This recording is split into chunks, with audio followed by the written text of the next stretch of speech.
What is going on, party people? It is Saturday, January 11th, 2020, and you are listening to the very 10th episode of Crossplay. We made it to double digits. Yeah, we did. I'm excited. Who would have thought we made it this far? Coming up on today's show is going to be our Game of the Year discussions. So be excited for that. We have some cool things to be talking about. In the meantime, my name is Kyle Springer, and I am joined by Ignacio. What up? And Mick. Hello. How are you guys doing? How was your holidays? Mine was good. Great. I went home. Yeah. I didn't get to play too many games because I brought my dog over to meet my parents' dogs, and they all play together all weekend, but I was also watching him a lot, making sure that he wasn't getting into trouble. So it was good, but read a lot of comics. Oh, yeah? Caught up on a lot of stuff. What comics? Mostly the new X-Men stuff. Gotcha. And what else did I watch? Or what else did I read? Magnificent Miss Marvel, Captain Marvel. A lot of the newer stuff going on. Getting ready for this new event coming up in April. Fun stuff. I caught up on a bunch of Valiant comics. I've been slowly reading all of their stuff from when they kind of like relaunched everything back in like 2010-ish. So I read through their Armor Hunters event, and I've been reading a little bit more past that. And we're actually going to be covering volumes 1 and 2 of the death-defying Dr. Mirage on the next episode of the review show. Nice. It'll be sweet. That was fun. Ignacio, what about you? Well, I'm technically on summer vacation, so I've been having plenty of time to catch up on games. I finally finished Death Stranding. Man, that game is long. Yeah? It is long. What'd you think?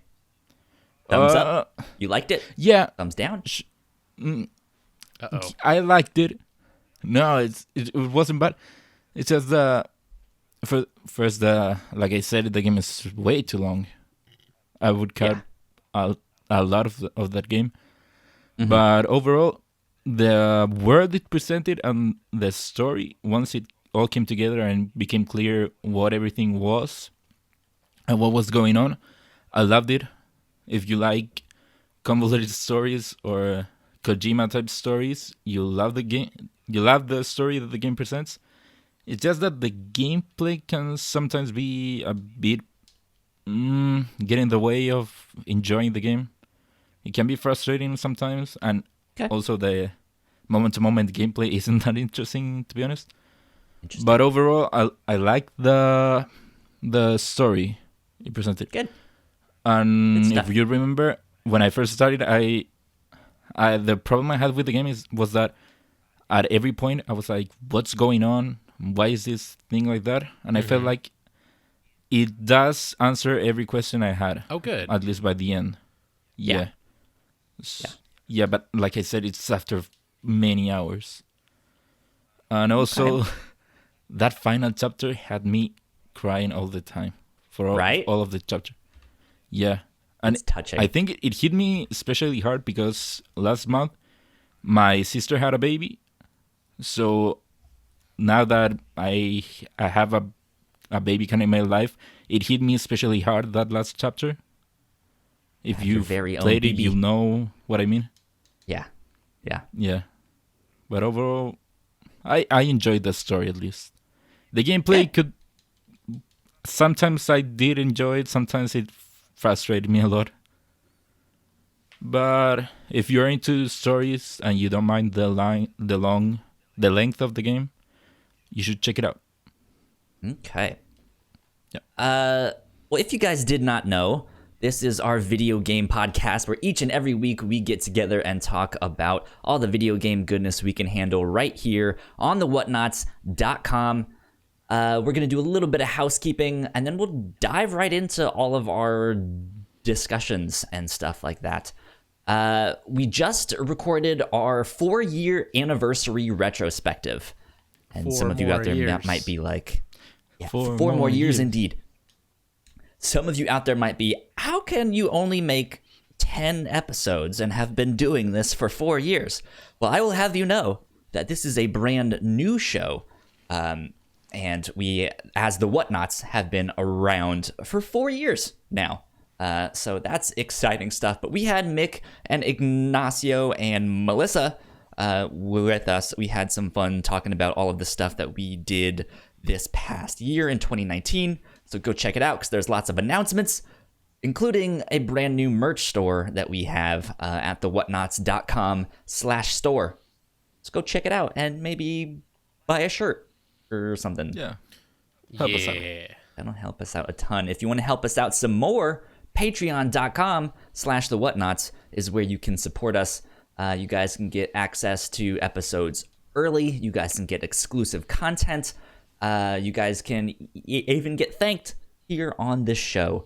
So we would like to give a big shout out to our patrons at the $5 tier.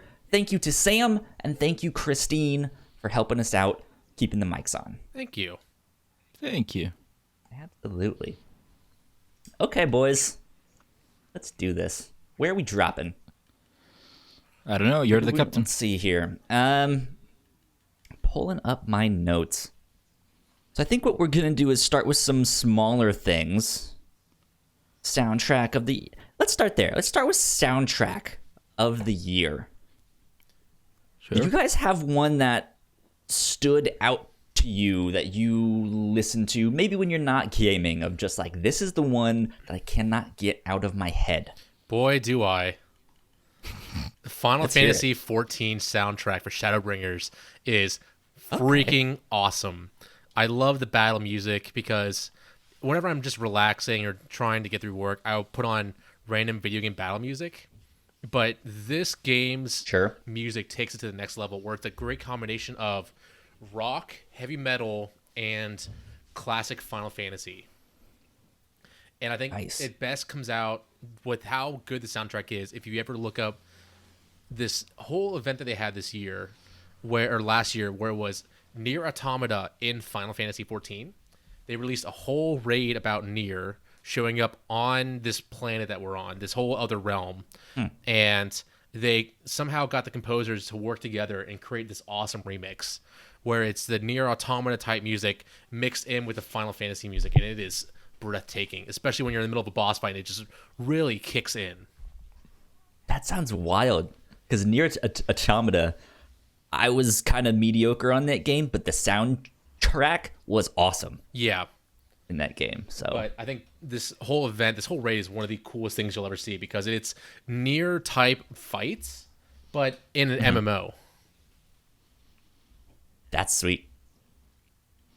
Good stuff. Yeah. Final Fantasy 14 for Shadowbringers, right? Yeah, Final Fantasy 14 Shadowbringers. It's their latest expansion. Okay. Ignacio, you have one that stood out to you. I was trying to think, because I don't usually focus so much on the soundtrack of a game. It's very rare that I actually ever go back and listen to it. I was trying to think. I think Judgment might have had some good music at some point, but I can't remember. I played it a while ago. But there is one game that has some music that I do actually listen to, and I'm surprised Mick didn't bring it up. It's Kingdom Hearts 3. Yes. See, it has some great songs. I thought about it, but this Final Fantasy 14 thing is just too good to pass up. Even though Kingdom Hearts 3 does have great music in it. Yeah. Ignacio, are you a fan of just that one, like Skrillex and I forget her name. Shame on me. Hikaru Utada Hikaru. Utada. Correct. Utada Yeah. Or like, is that the song that's stuck in your head, or is it just the soundtrack as a whole? Well, no, you have that one, and you also have... you have two of them on this soundtrack. One more. You have one more that's just Hikaru Utada. But overall, the soundtrack throughout all the game, it was great. Yeah, this Kingdom Hearts usually has great soundtrack. They do. So Yeah. I can agree with that. It has also a version of Simple and no, not Simple and Clean. It's Dearly Beloved. Ah, yes. Yeah. My Yeah. favorite version of it. Yeah, I agree with. Yeah, I think I have a playlist, a super morbid, but I have a playlist on Spotify of like these are the songs that I want to play at my funeral, and I have some versions of Dearly Beloved on there. So Kingdom Hearts has some fantastic music. Yeah. Agreed. about Okay. For mine, I have to say Sayonara Wild Hearts Oh was yeah. my favorite one. To me, that was a bit of an interesting experience for me because I played it on Apple Arcade on my Mac with a PS4 controller. So that was just strange. Yeah. But it's like the whole game itself is supposed to be an interactive pop album, right? Yeah. Don't you go through tracks? Yeah. Instead of levels? each level is a track, so to speak. And it's good. I think it has a lot of energy within each song, and there's certain ones that are just above and beyond the rest. But I think just as a whole album together, it worked really well too, which was neat. The gameplay, maybe hit or miss. I had fun, but I did not like that You game. know. yeah, it's I think it can go either way, but without a doubt, I think the soundtrack was fantastic. Yeah, out of what I've heard, that soundtrack is really something. Yeah, exactly. Okay, so what we're gonna do with these like shorter ones, we're not gonna actually pick this is the Whatnauts #1 soundtrack of the year, or stuff like that. We're just gonna each give our top one and then move on. Okay. Is what we're gonna be doing right now. Let's see. Let me get my notes back up here. Let's do publisher of the year. Do you guys have a publisher of the year? The ones I wrote down here, of course, are Sony, Microsoft, Nintendo, and then I have Capcom and Ubisoft. I have a There's a ton wild more out there. I have a wild but- one. Go for it. EA. Yay! Yay! EA, because Wow. they gave us two fantastic fake gamer. games from Respawn this year. Oh, right. And I think I had some of the Yeah. most fun with their two of their games that they released this year with Fallen Order and Apex Legends. Granted, they did them dirty here and there, but I still think as a publisher, they have the rights to say, yeah, we release these games and they are well-beloved games. Yeah, true. Yeah. Good stuff. So yeah, I picked EA. Ignacio. Yeah, I don't think I have any publisher that really, I think, Stood out. yeah. I mean, I want to give a shout out to Sega for publishing Judgment.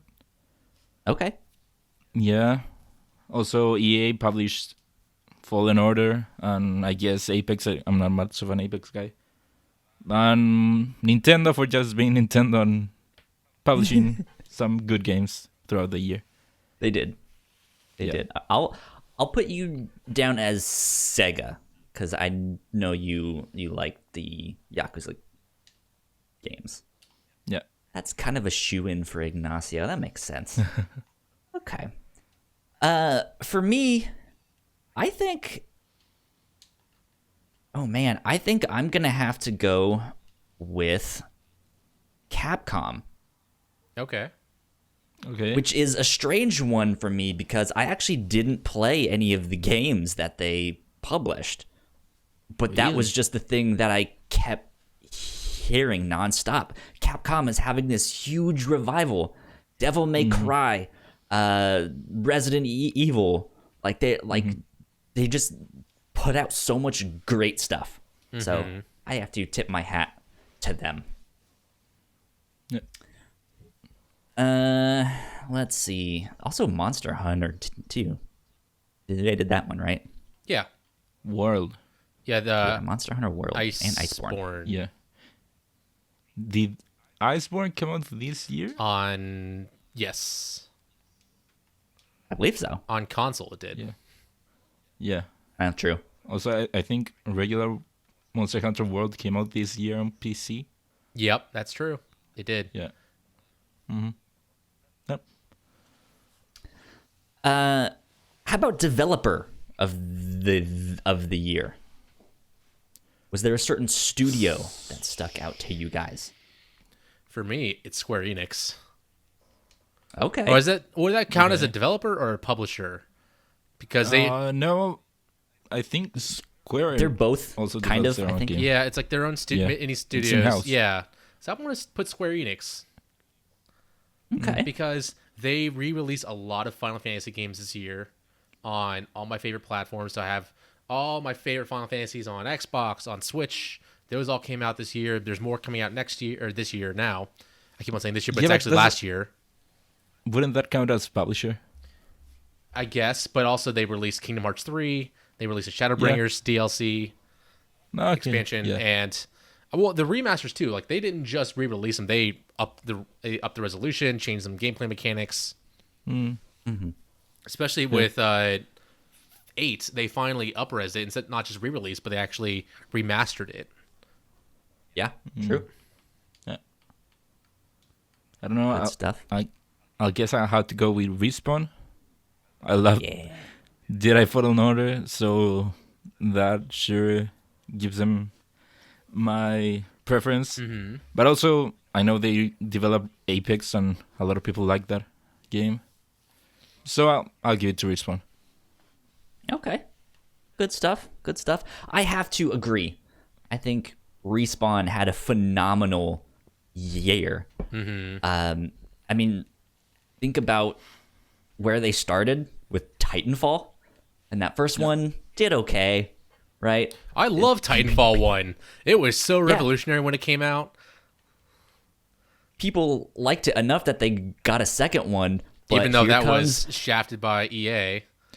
Yep. yeah, here comes EA putting out another game on the same week, basically. Yeah. And Titanfall 2 got snubbed, and it's one of the best first-person shooter campaigns of the decade. Absolutely it is. I still haven't played it.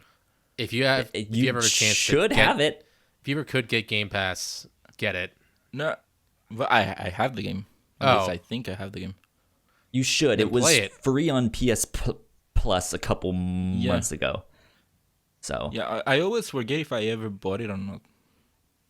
you should check it out. It's fun. Yeah.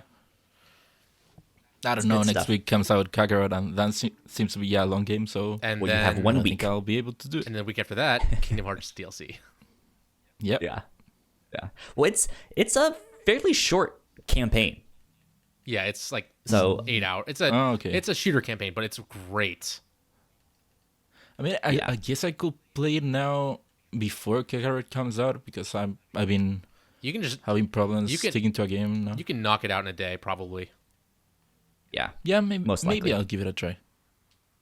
I don't promise anything, but maybe. Respawn. Okay. Oh boy. How about the best disaster of the year? Blizzard.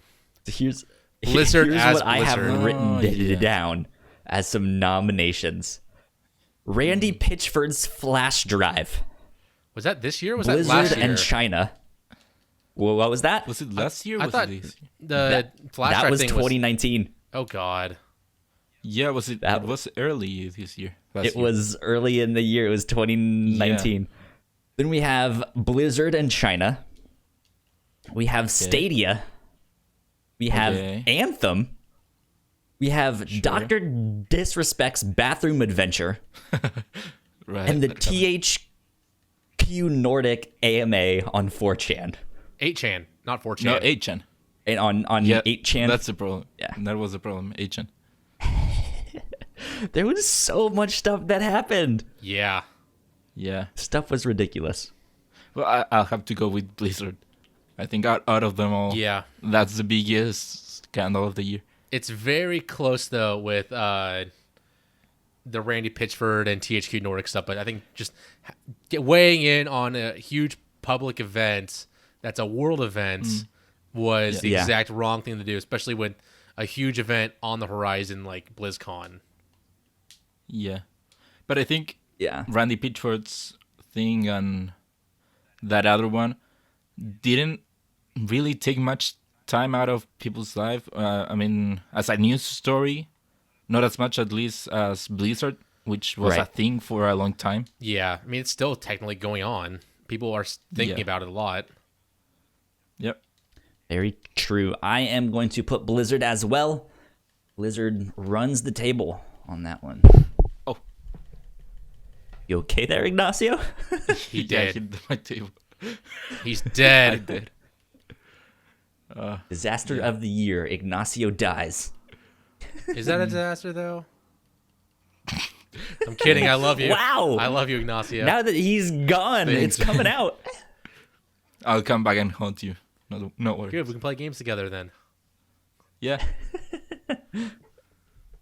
Okay, let's see. After disaster, let's go to, what do you guys think the best announcement or moment of the year was? So here's some things that I wrote down as possible examples.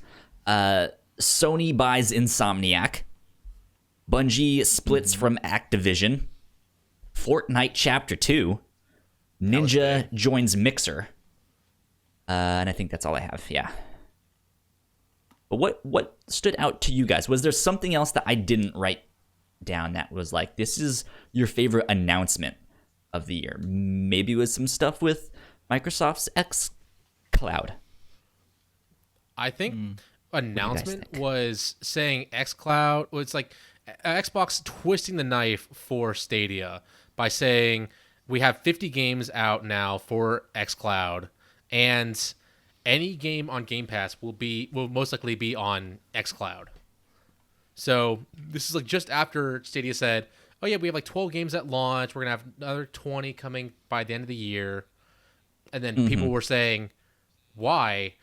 3 of these games are from one series alone, and they're all old games except for one."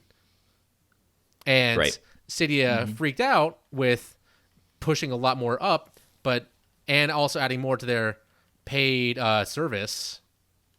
So then Xbox just came in and said, "Nah, we're gonna have a lot more. Get ready. You're not gonna get gypped like you would with Stadia." Very true. That was a big one because it like,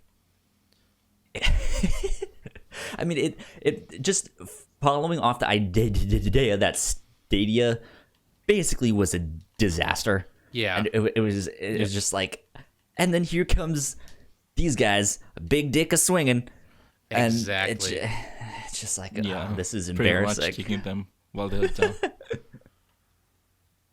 Ignacio, what about you? What was your favorite announcement of the year?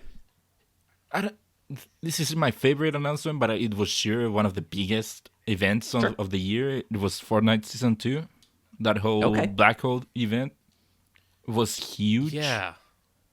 They had the audacity to shut down servers for 2 days. Yeah. People couldn't even play the game. People were crying. It was crazy. Why isn't this working? Yeah. I mean, it's crazy that Epic did something like that for a game that's so profitable for them. That's shutting it down just kind of as a for promoting the game. Yeah. Yeah, I don't think you can get it even bigger than that whole thing that they did. So I had to give Very it true. to Fortnite Season 2. Okay. I'm going to go with yet a different one. I'm going to go with Ninja joining Mixer. To me, that was the biggest one, or at least the most interesting one, because when that happened, we started to see other people signing with Mixer. Since then, we've started seeing people sign with Twitch and with YouTube. I think there's been a couple people sign with Facebook gaming. Yeah. And it created this wave in the industry that we're still not sure how it's playing out yet. Where we don't know, like, it's almost starting to turn more into like athletes, like NBA athletes or NFL athletes, and their contracts of like, oh, where will LeBron go to after he leaves the Lakers? Who knows? Maybe he'll retire. We don't know. Yeah, and the reason that this is so huge is that it finally gave Mixer an edge over Twitch in a way. So now Twitch finally has some competition, some real competition. Now it's time for Twitch to respond. We've also seen a huge movement for, like you said, more people going and signing exclusive deals with platforms. So now finally the streaming wars are getting something interesting, becoming interesting. Things are heating up in some interesting ways. Moving on, I guess, to the last one I have written down in my notes. What was your guys' favorite moment in a video game, or your favorite mechanic? Video game. You want to go first, Ignacio? Sure. But favorite moment, the only one that came up to my mind was the ashtray maze from Control. Okay. That whole sequence is so mind-blowing, what they have you doing on that whole level. And it was great. It surely was a standout for the year. Very If true. you play that game and if you play that mission, wild. You'll know why. I agree. That was a good one. Yeah. Good moment. Let's see. For me, I think it was maybe making my lightsaber in Jedi Fallen Order. Yeah. That was a great moment, because I think Cal Kestis is fine as a character. I don't think he's anything special. But there were some really awesome moments within that game. And I think that was one that I was just like, dude, this is so cool. I love this. This is amazing. And I got to pick the color and put all the pieces together. It was fantastic. So I'm gonna go with making your lightsaber. Jedi Fallen Order.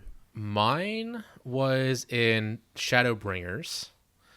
It's after you're playing the game for 40 plus hours, you reach max level, and you finally realize this one guy who's been helping you, you know he's a bad guy because he presents himself as one of these overarching enemies that's been fighting the Warriors of Light throughout the whole series of Final Fantasy XIV.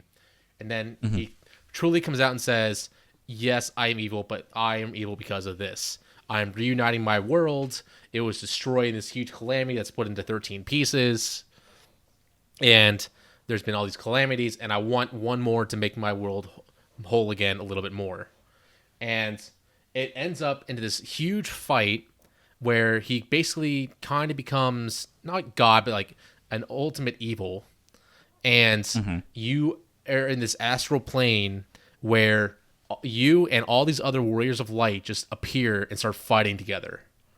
And the music really kicks in, and it's just like these warriors of light that you've either played with or in other worlds, and also gives a really good reason why you're playing with other characters too, because you are shown as the only warrior of light. And then all these other people show up in their costumes, and then the people in your party actually show up with their gear on, and really ties everything together for this one huge battle against this enemy. Okay. I wrote that down as the villain reveal and fighting alongside the Warriors of Light in Shadowbringers. Okay. Cool. Here we go. Do you guys have any other kind of awards or things you want to run through like we have been here? Because those are all the ones that I wrote down before we get into our Game of the Year stuff. My favorite. Well, I think my favorite thing is Oh, Guiji. sorry, go on. Yeah. Yeah, I was gonna say Luigi's a good favorite thing, too. mechanics. Yeah. Do you want to? So I guess we all went with moments. Do you Yeah. want to separate them out? Do our favorite mechanics? Sure, Yeah, you can Go put for it. Luigi in there. he's my favorite thing. He's my favorite stand of the year. Okay, favorite mechanic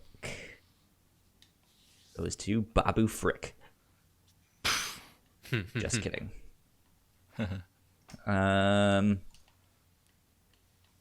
Oh man, okay. Favorite mechanic. I think I'm actually gonna go with walking in Death Stranding. Okay. Yeah, I actually Go I really enjoyed it. And I think it really showed off how beautiful the Decima engine is and can be, because the game isn't necessarily what you get moment to moment in the cutscenes of that game, but it is you traversing a mountain or traversing this path and figuring out what the best way to go is.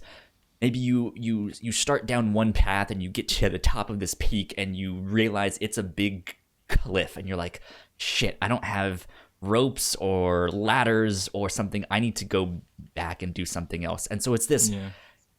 give and take of just really trying to connect with the terrain, and it really forces you to.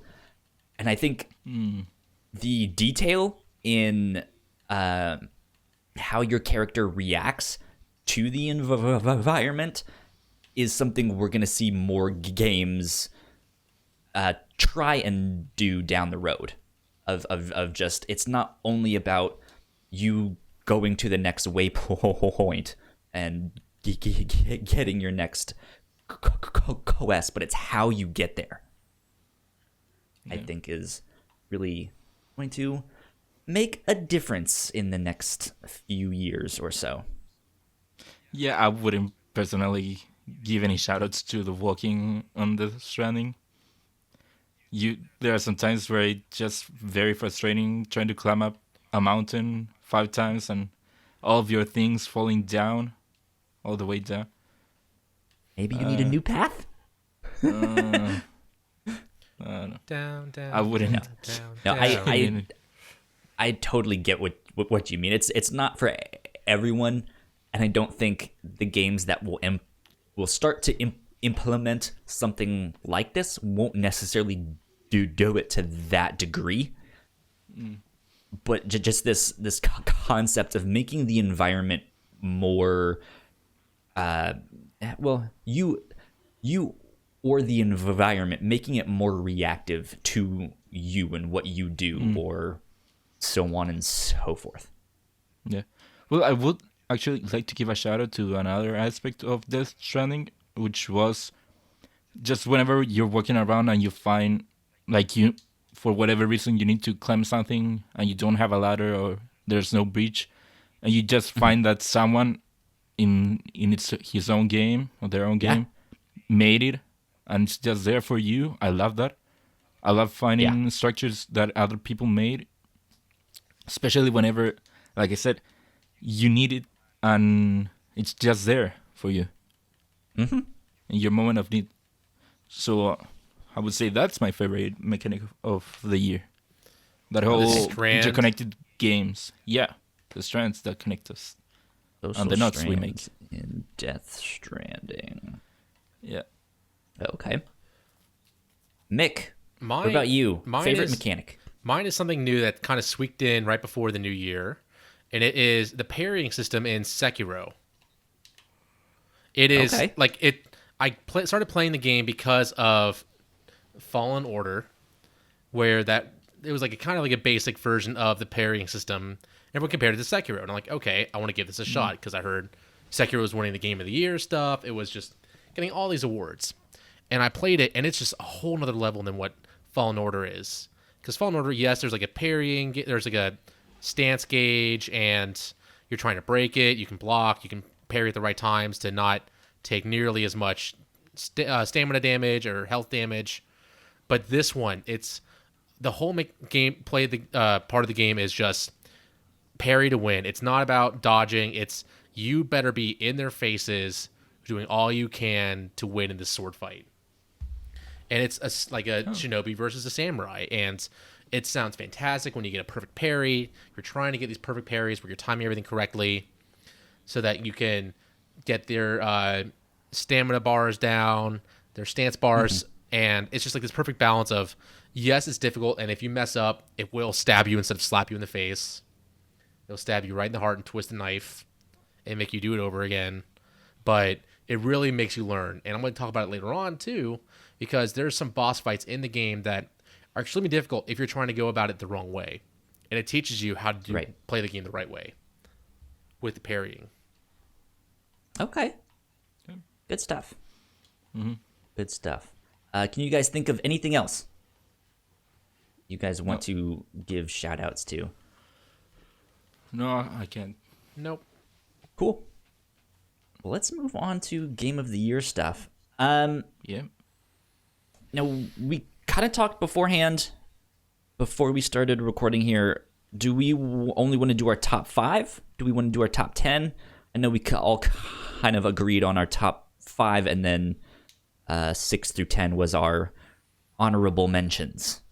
I think we have time for top 10, because we've only been recording for like 35 minutes-ish. Yeah. But it's up to you guys. Yeah, you're right. We haven't been recording for so long. I'm good either way. Yeah, I'm okay with that. Okay. Okay. Top 10 then. Here's what we'll do. We aren't really necessarily going to be arguing for what the top spot is and all of that stuff. We each have our own top 10 list. But each of our picks are given a certain amount of points. So our number 1 pick is worth 10 points. Our number 10 pick is worth 1 point. And so as we kind of go through what our lists are, we will tally up what has the most points, and that will help us build our list out. And then we can kind of make changes as we see fit, or if we need to determine a tie, who wins from a tie, and all of that stuff. But let's start with a couple runner-ups. Did you guys have anything that didn't make your top 10 list that you want to give a shout out to? Yes. I have 3 of them, actually. Go for it. I have Gears 5, because I thought that it was a great update to Gears and the shooter genre with the story, and it had an open world element that was a little bit better than what I thought Uncharted tried to do. Because there's extra missions you can go on that gives you special parts for your little robot buddy. It gives you upgrades. So it's like it really encourages you to explore this world and all the things in it. And it just, the ending was very good too, and really drove home a lot of points. Plus, there's a really crazy boss fight that's really difficult, but has a huge payoff if you do it well. Okay. And Good I stuff. think it requires a lot of coordination between you and a friend, or you and anybody you play with. Yeah, I've heard good things. I cannot wait to finally get Game Pass when I have whatever version of the new Xbox I'm going to have, because I don't think I played Gears 4 either. I need to catch up on that stuff. And then my next 2 were Creature in the Well and Felix the Reaper. Okay. Creature in the Well Creature. is an indie game that came out this year. It's pinball, but you're a character running through this well area, trying to turn the power back on for this city, town in the desert, where they're all trapped because this one creature turned the power off. And so you're going through, you're getting upgrades for your little sword, but it deflects these bullets. You get more that do different things, like you can see where you're aiming at. You can do multiple at once, power things up differently, do damage certain ways, cause certain attack damage. It's a good, quick, fun little game. That's a puzzle. And then Felix the Reaper is a really intense puzzle game where you're this guy called Felix who is starting out to be Death.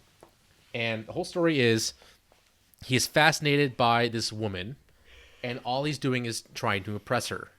But whatever he does, he doesn't think is trying to impress her. And do you guys mind if I spoil the ending? I'm fine with that. Okay. So it ends up Felix being Death, but the woman he loves is the woman who takes the souls and carries them to heaven. She lives in the light. So Okay. it ends up, it's like the story of life and death in a way where life is sending presents to Death, who they love the most, but it's Death giving souls to the afterlife for them to work with and as gifts. And it's a puzzler where you're setting up scenarios, trying to avoid sunlight because you only work in the shadows, trying to kill these people. And it's pretty fun, but the puzzles are tough. And the challenges are even tougher. Like there's a time trial, there's ones where it's a twist and you just collect coins in a level. But it took me like about 4 or 5 hours to mostly beat. I can't get the last level because it's bugged. But Oh no. yeah, but it was still fun. Sucks. Okay. Good stuff. Yep. Good stuff. Ignacio, do you have a couple runner-ups that you would like to give shout-outs to? Yeah, there are 3 games I'd like to give a shout out. First of all, an Apple Arcade game, What the Golf. Yes. It's a very fun mobile game. I think it's perfect for the phone. Now, Mick, I know you liked this game as well. Is this going to be on your top 10 list? No. No? Okay, cool. Yeah, I don't Continue think it's that good to be on a top 10.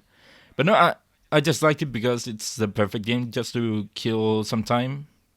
It's divided on some levels, so and those levels aren't very long, and they're super creative with what they do with each level. The basic mechanic is kind of like an arcade golf game, but every level changes something up from the formula.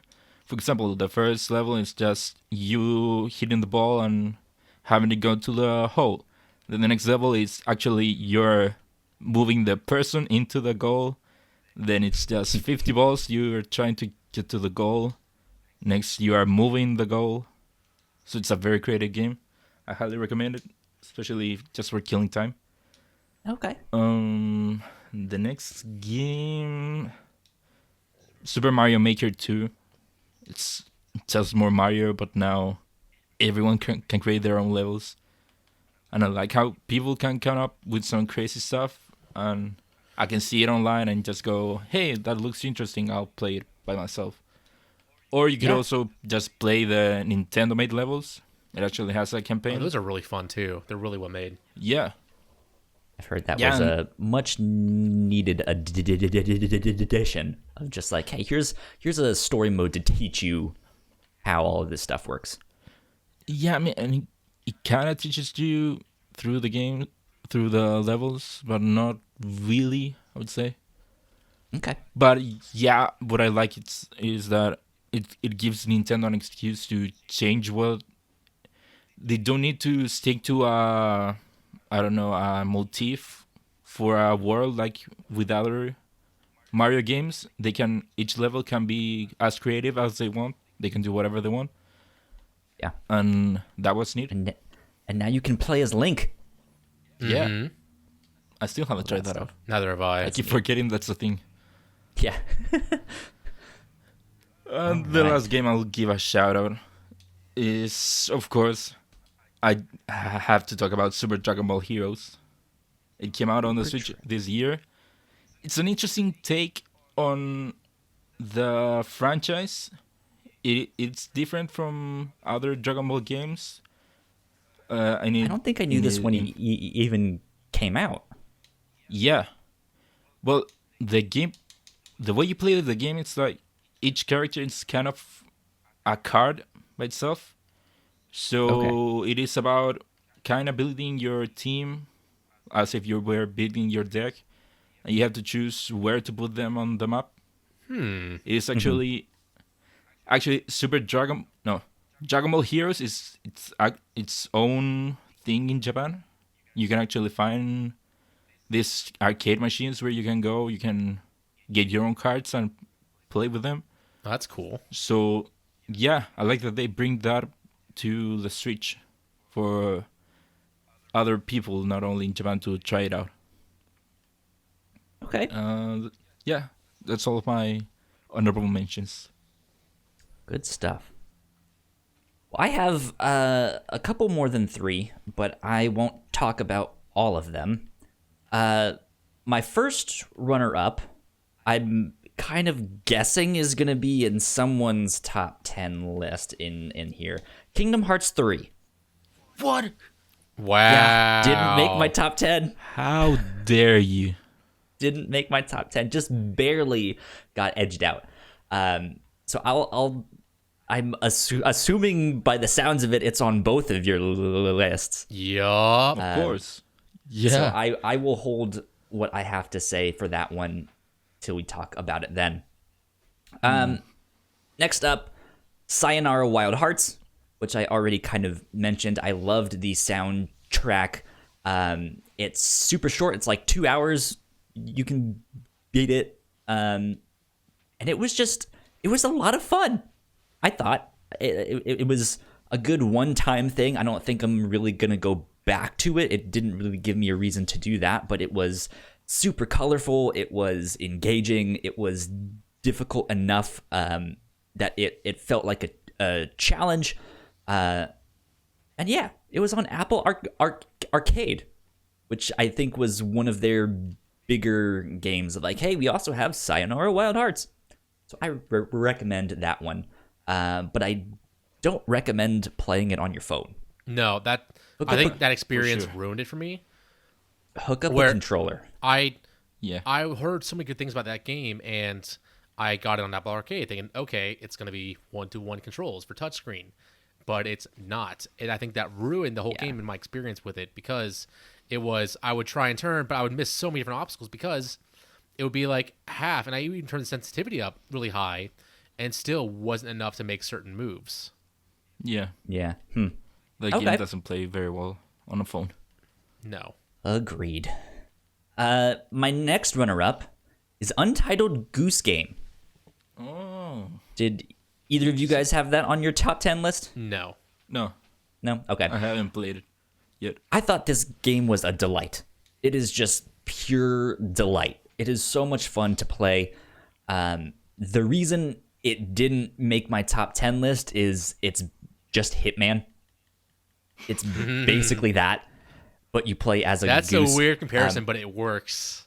Yeah. Yeah, it really is. It's just like you are this character wandering around in this world trying to make certain things happen. You need to notice patterns or move objects just to make things work. And that's kind of what Hitman is, where you need to get the right costume or get the right weapon, and then you can make certain death traps happen, right? Yeah. Well, It's good. It's fun. not Or death if you traps. can kill them Yeah. yourself. You're not murdering a whole town as a goose. Well, no, that's what you do in Hitman. But in this, it's just like, put the rake in the lake. It's like, Yeah. okay, how do I do that?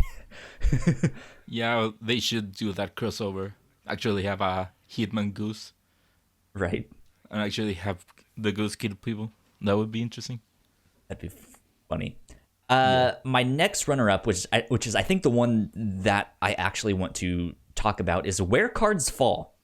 Yeah, that's a This good one. is a puzzle game that was on Apple Arcade, and I loved this. Did you beat It it? is, yes, Okay. I did. So how many levels are there? So Is it it- 52 levels? Like a deck of cards? I think so.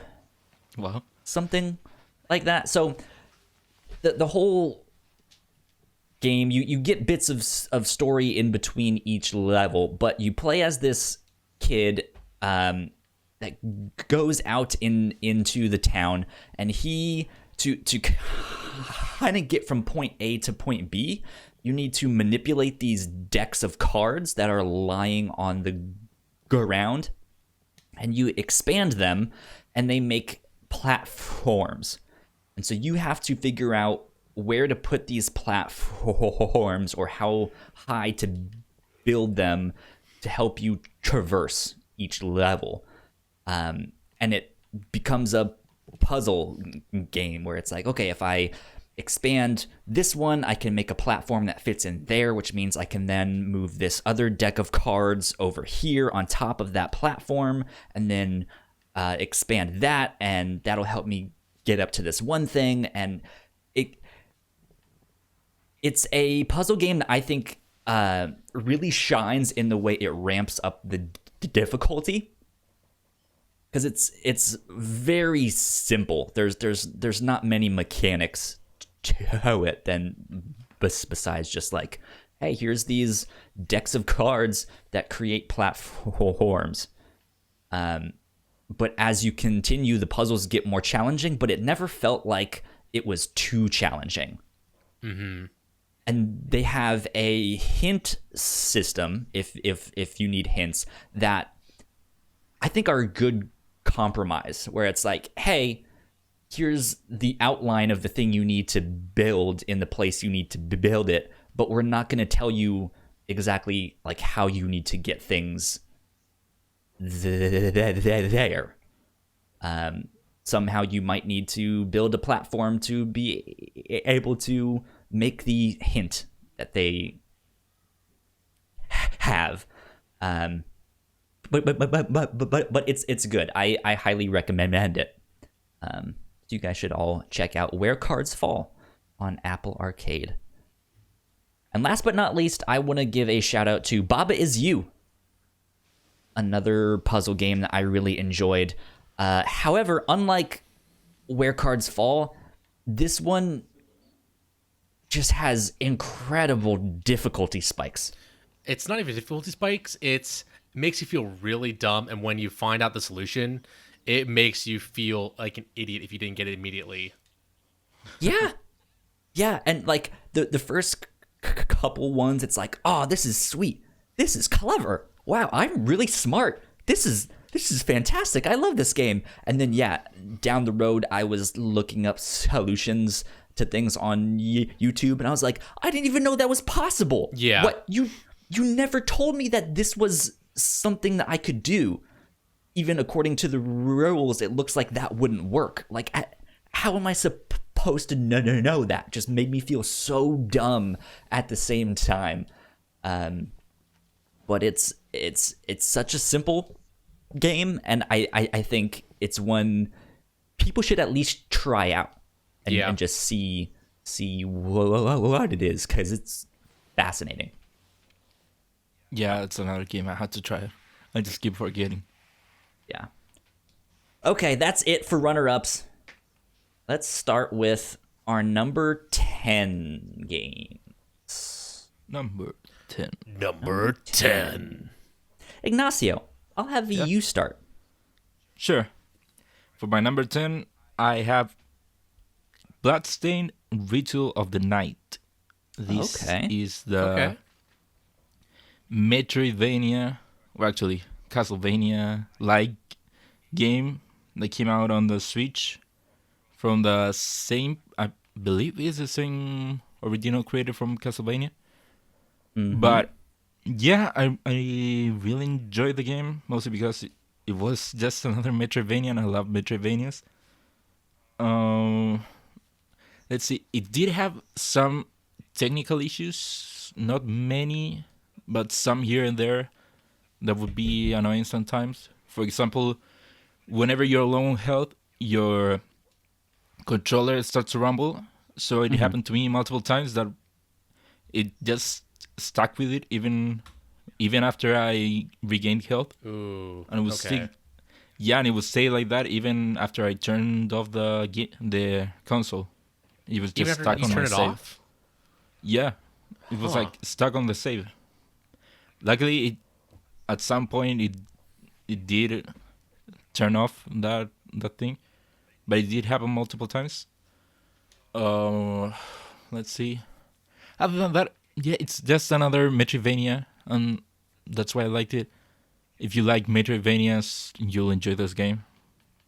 Okay. But yeah, that's all I have to say on the game. Bloodstained Ritual of the Night. Yeah. Good stuff. Mick, what about you? What was your number 10? Mine is Ring Fit Adventure. Oh, Whoa! Yeah. Ring Fit interesting. Adventure. I've always wanted a game because I always want to try and get fit, even though I am a larger guy. And I need that kind of motivation of I want to play games, but I also want to be active. And Right. this is the perfect mix. It really makes you work out. Really? Yeah, I mean, to move around, if you're like not in an apartment, not at home, or you're not like if you're on a second floor or something, it has a quiet mode where you're like doing high knees or lunges to move around and run. But if you are, say, yeah, I want to do it normally, you are jogging in place to go through the level.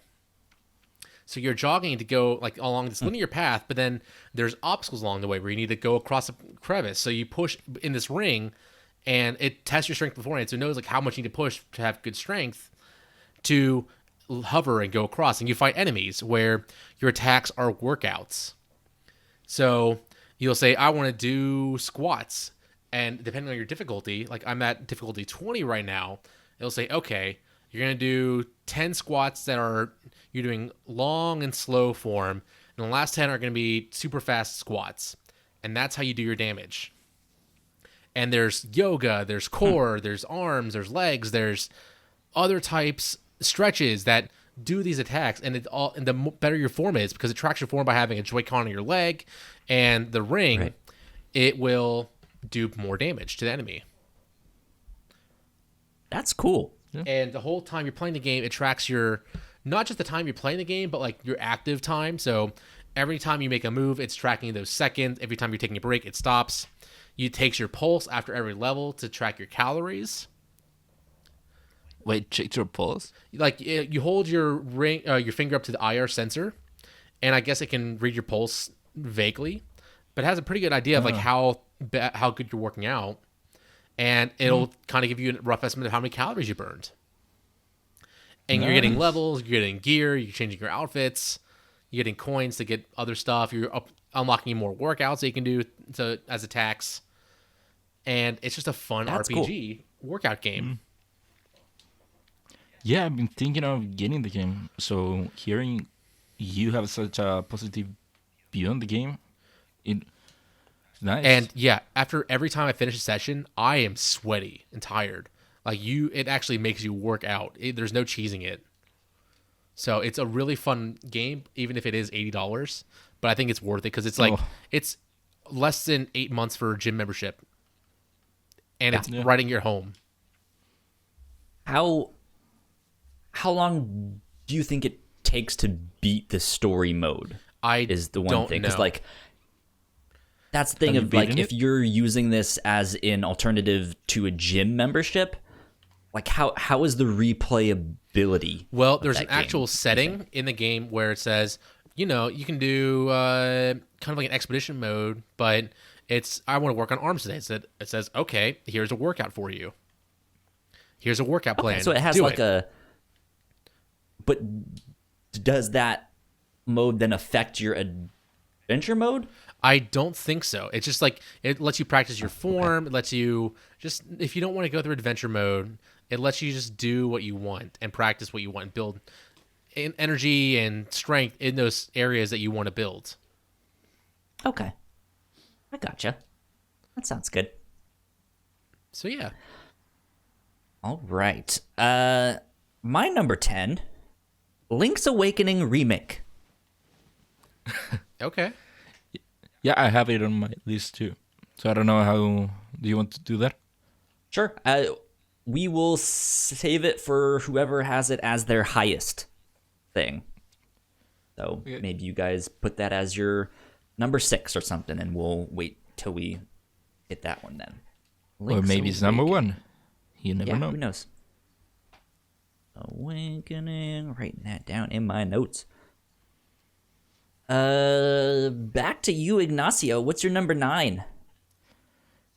Well, my number 9 is Blood and Truth for the PSVR.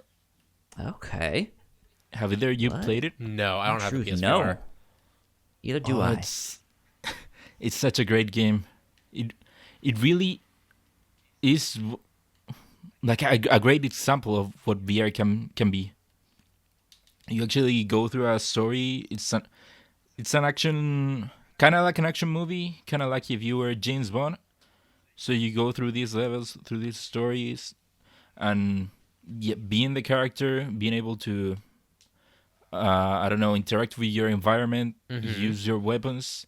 And what I really like about this game is that if you think you can do it, you can probably do it. For example, if you want to use your weapon, you actually pull your hand to where your weapon would be in your body, and you take it out. Or if you want to climb this obstacle, you put your arms up and you pull yourself up. If you, I don't know, there's a mach in the environment, you can pull it up, throw it.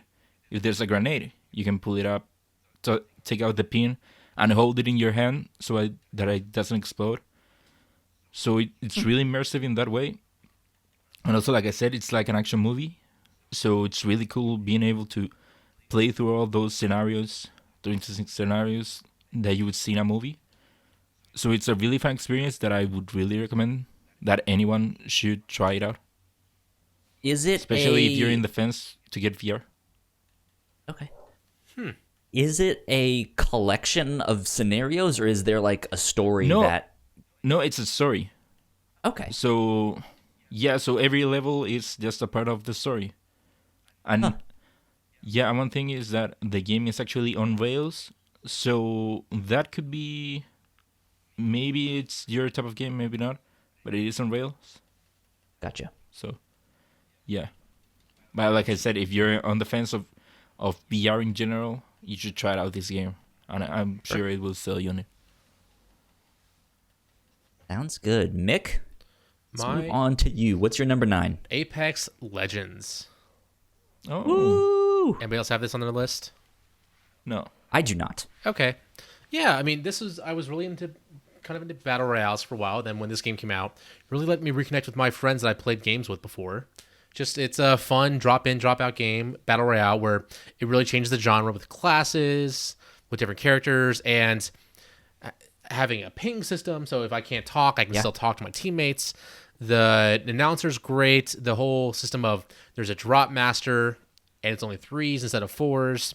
So when you're dropping in, you can choose to diverge off your team, but if you don't want to, one person can lead everybody where to go. And it's just a fun take on the battle royale genre, and I loved it. Yeah.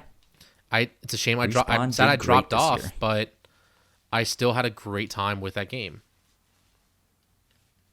I made my parents watch the Game Awards. It's kind of become a new tradition where I'm like, look at all the cool things that I'm into. And I think it was, I forget the character's name, Mirage? Yep, Is that Mirage. his name? When he did the whole thing where he had the video there, my dad asked me that next day. He's like, well, what was that game from? Because that looked really neat. So, Apex Legends, good stuff. Yeah, what I like about Apex Legends is that it is a battle royale game, but with like a hardcore, or not maybe hardcore, but a first-person shooter, a real first-person shooter mechanics. And that's what I think is great about that game. Cool. Yeah. My number 9 is Pokemon Sword. Oh, Pokemon Sword. Do you guys have this on your list? No. no. No? Okay. Pokemon Sword I thought was really good. I enjoyed it a lot. I played it and beat it over the holiday break. So you But the thing finished that... What was that? Oh, that you finished it. Yeah. You said the last Yeah. time you weren't very far into the game. I think last time we talked, I only had my 3rd badge or something like that. I liked it a lot. I think it had some of the coolest towns that I have seen in a Pokemon game. I was just going to each town. I was just like, whoa, this looks cool. I like this. And then I think the thing that really stood out to me was the end game.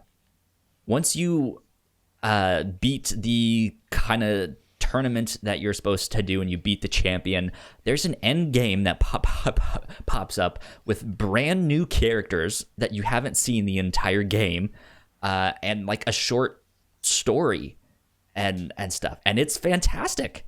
It's great. And I think that's something that Pokemon has really struggled with in the past, of just like, if you're a pretty casual fan like me, once you beat the Elite Four or whoever you need to beat, that's kind of it.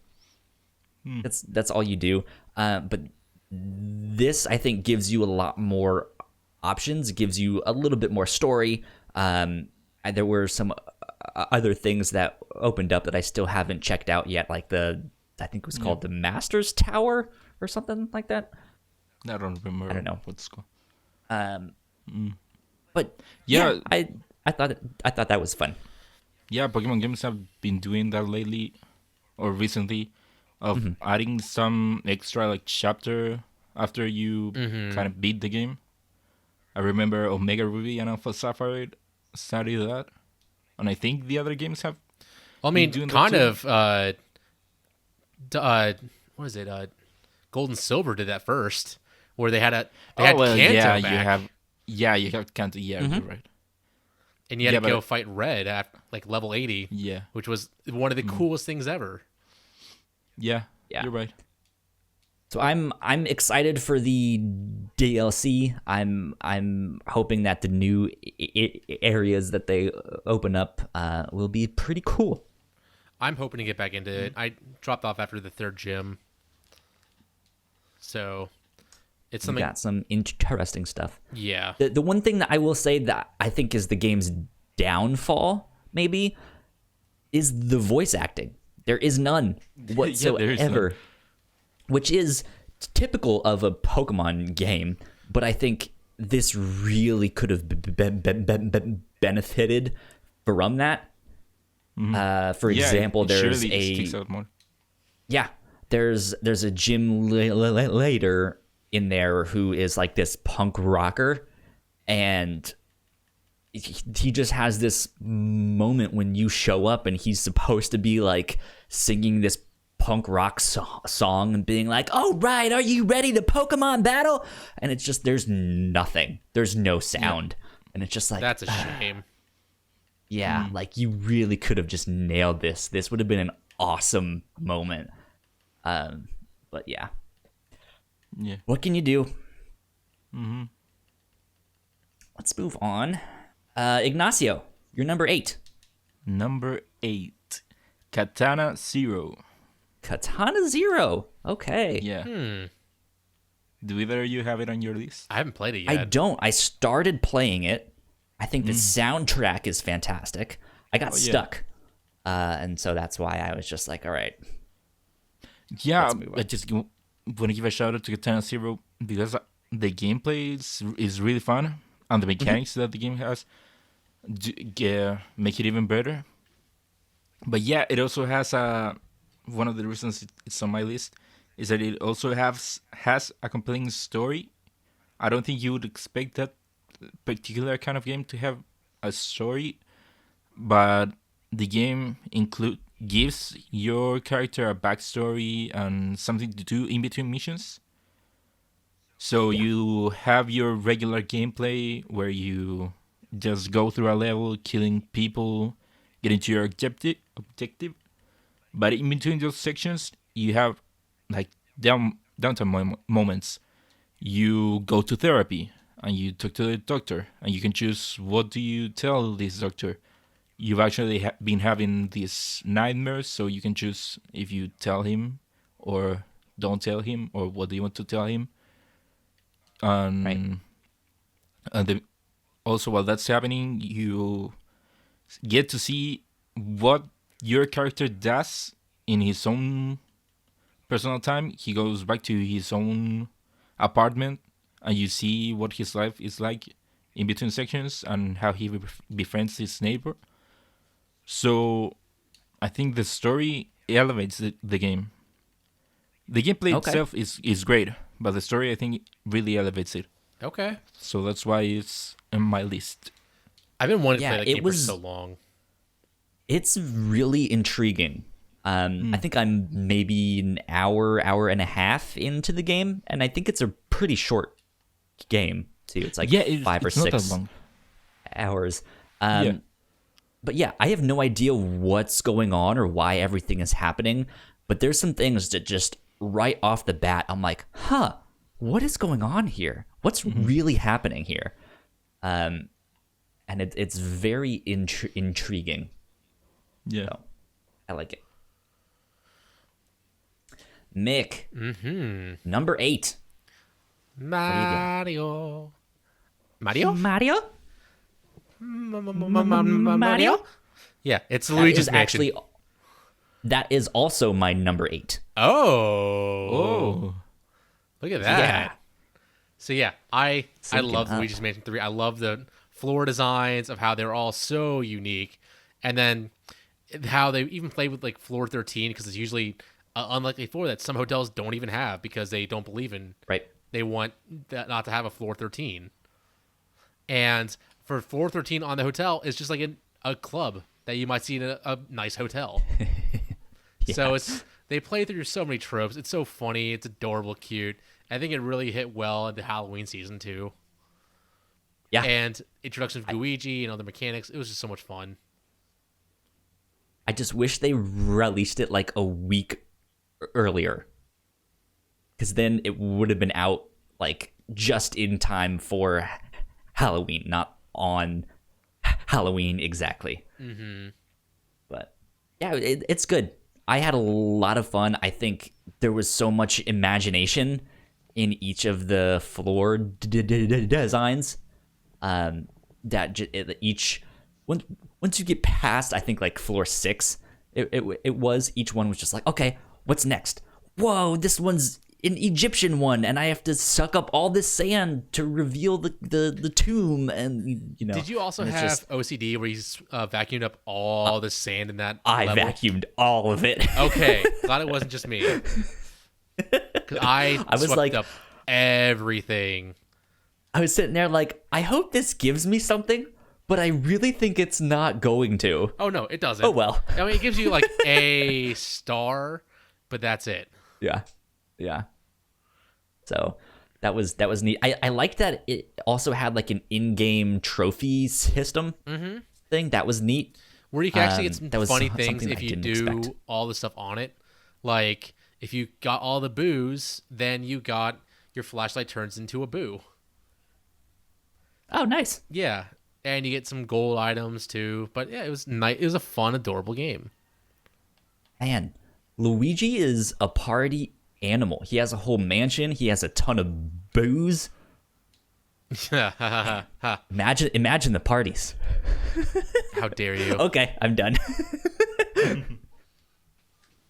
But yeah, that was my number 8. I think when we were talking about it earlier on the podcast, the one thing that I really wish that they would have done differently is do something with the coins.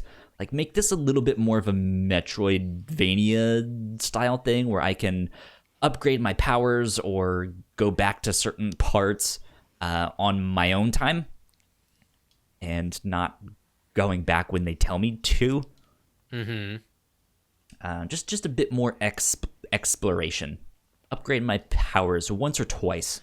Not much, but I don't think power upgrades is needed, because it's like, I think that would just take away from the difficulty a little bit. Even it's not difficult at all normally, but it would still, like, if you had a faster vacuum speed, then it would just take away the difficulty too much.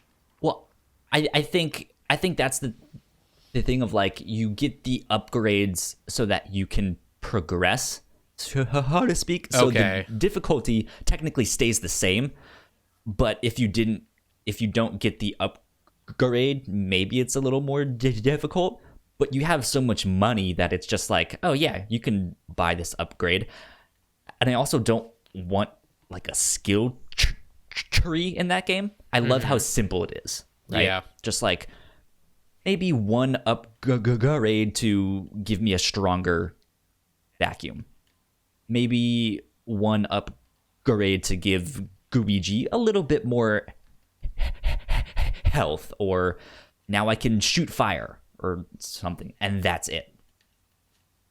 So, Okay. very simple and pared down is what I think it could do. I think it'd be fantastic. Agreed. Ignacio, back to you. What's your number 7? Number 7, Link's Awakening. Ah, okay. So we can now talk about it. What did you think of that game? Well, as the first Zelda top-down game I've actually finished, I really enjoyed the game.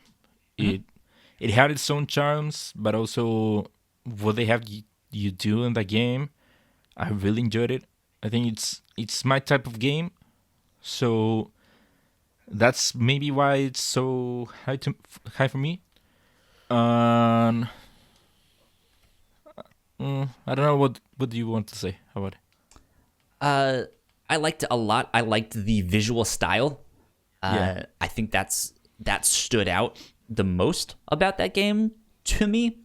This was also my first top-down Zelda. I tried to play, I think, was it Four Swords Adventures? I don't know if that one counts, but I wasn't into it at the time. I didn't like it. I liked the 3D ones, but this was simple and updated enough where I felt like I could do it. Unfortunately, some of the dungeons at the end were kind of obtuse, of just like, okay, what do I do? There's nothing telling me what to do, and then I just happen to like hit some rock, and it's like, oh, there's the doorway. I don't thanks. think it was ever that ridiculous. But yeah, for sure, some of the later levels, maybe you did have to kind of stumble into the solution. That's at least what happened to me multiple times. But yeah, even that doesn't take away from what the game is. I really liked going through all of the dungeons, going through every dungeon having its own different thing, and getting all the upgrades, seeing that there's something I want but I can't get, and then later getting an upgrade and thinking, oh, maybe now I can get that other thing. I really like that kind of thing on games. Yeah. Yeah. Good stuff. Uh-huh. Mick, what is your number 7? Cuphead on the Switch. So I know this came out on the Xbox before, Yeah. but I really got into it on the Switch. I finally beat it, and it was so much fun. I just loved how it was a smaller, and I think it being on the Switch with the smaller controller really helped, and also just playing it handheld too, I could see everything on the screen happening at once. Yeah, it's perfect for the Switch. I think so too. I think it was awesome. They added more achievements to it, and it was just a blast to play. It's really We have DLC coming out this year? sometime, right? supposedly Maybe. they've been saying Supposedly. they don't really say when, but yeah, the delectable last course looks fun. It's more Cuphead. Art in that game, amazing. Yeah, Yeah. it's great. Holy Yeah, and I moly. never finished it though. I just didn't have the patience. And that's perfectly fine. I Yeah. stuck with it, and I think it was so worth it to beat the final boss.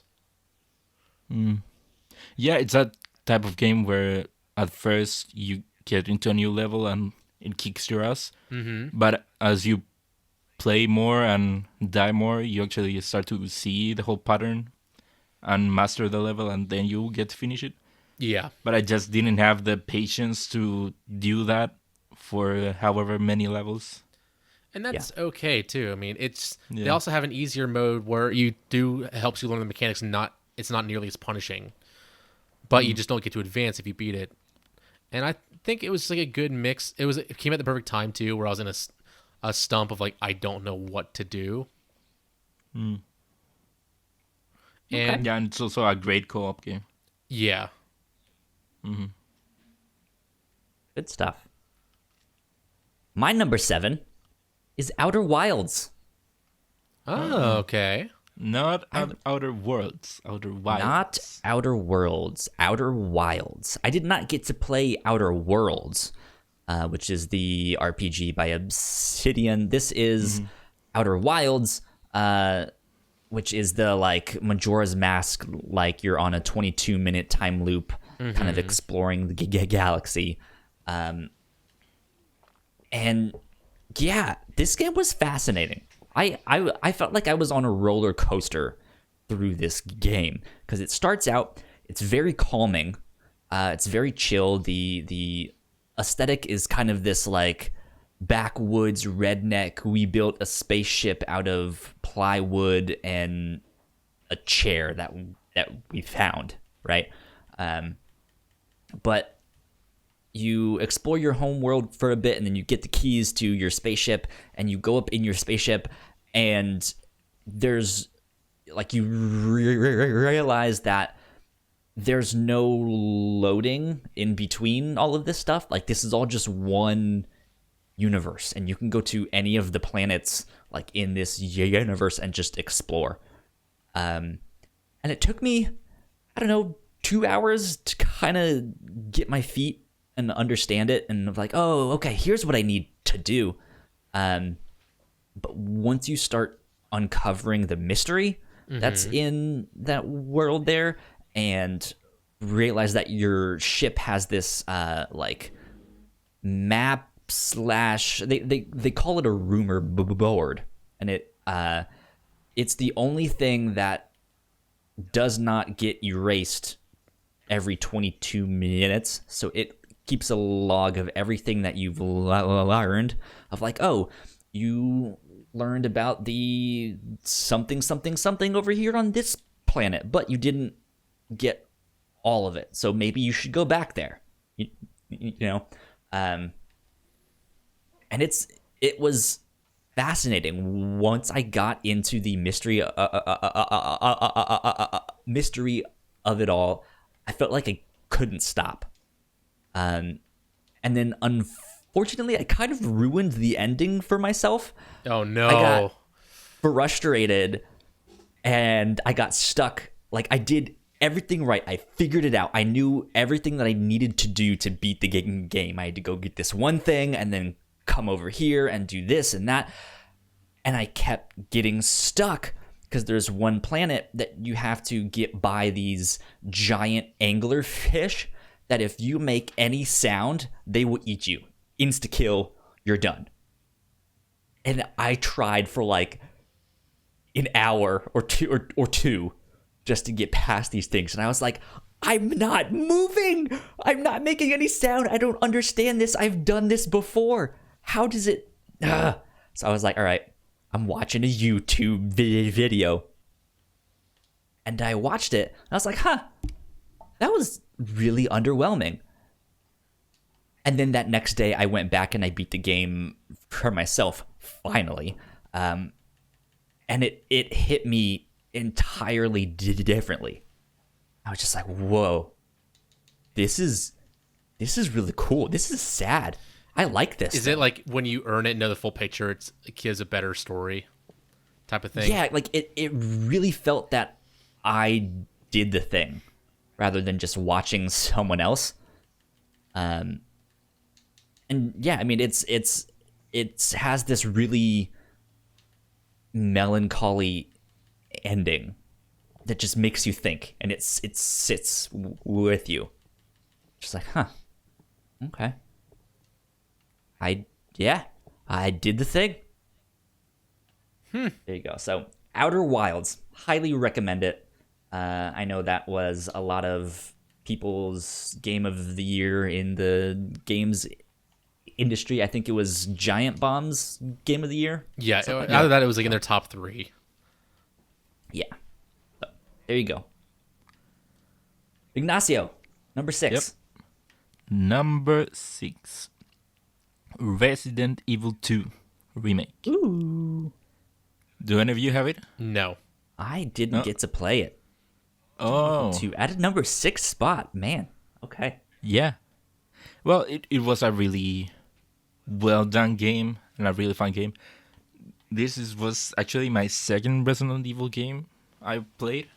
The other one being Remake 1. And yeah, I really loved the gameplay. That's what really stood up to me.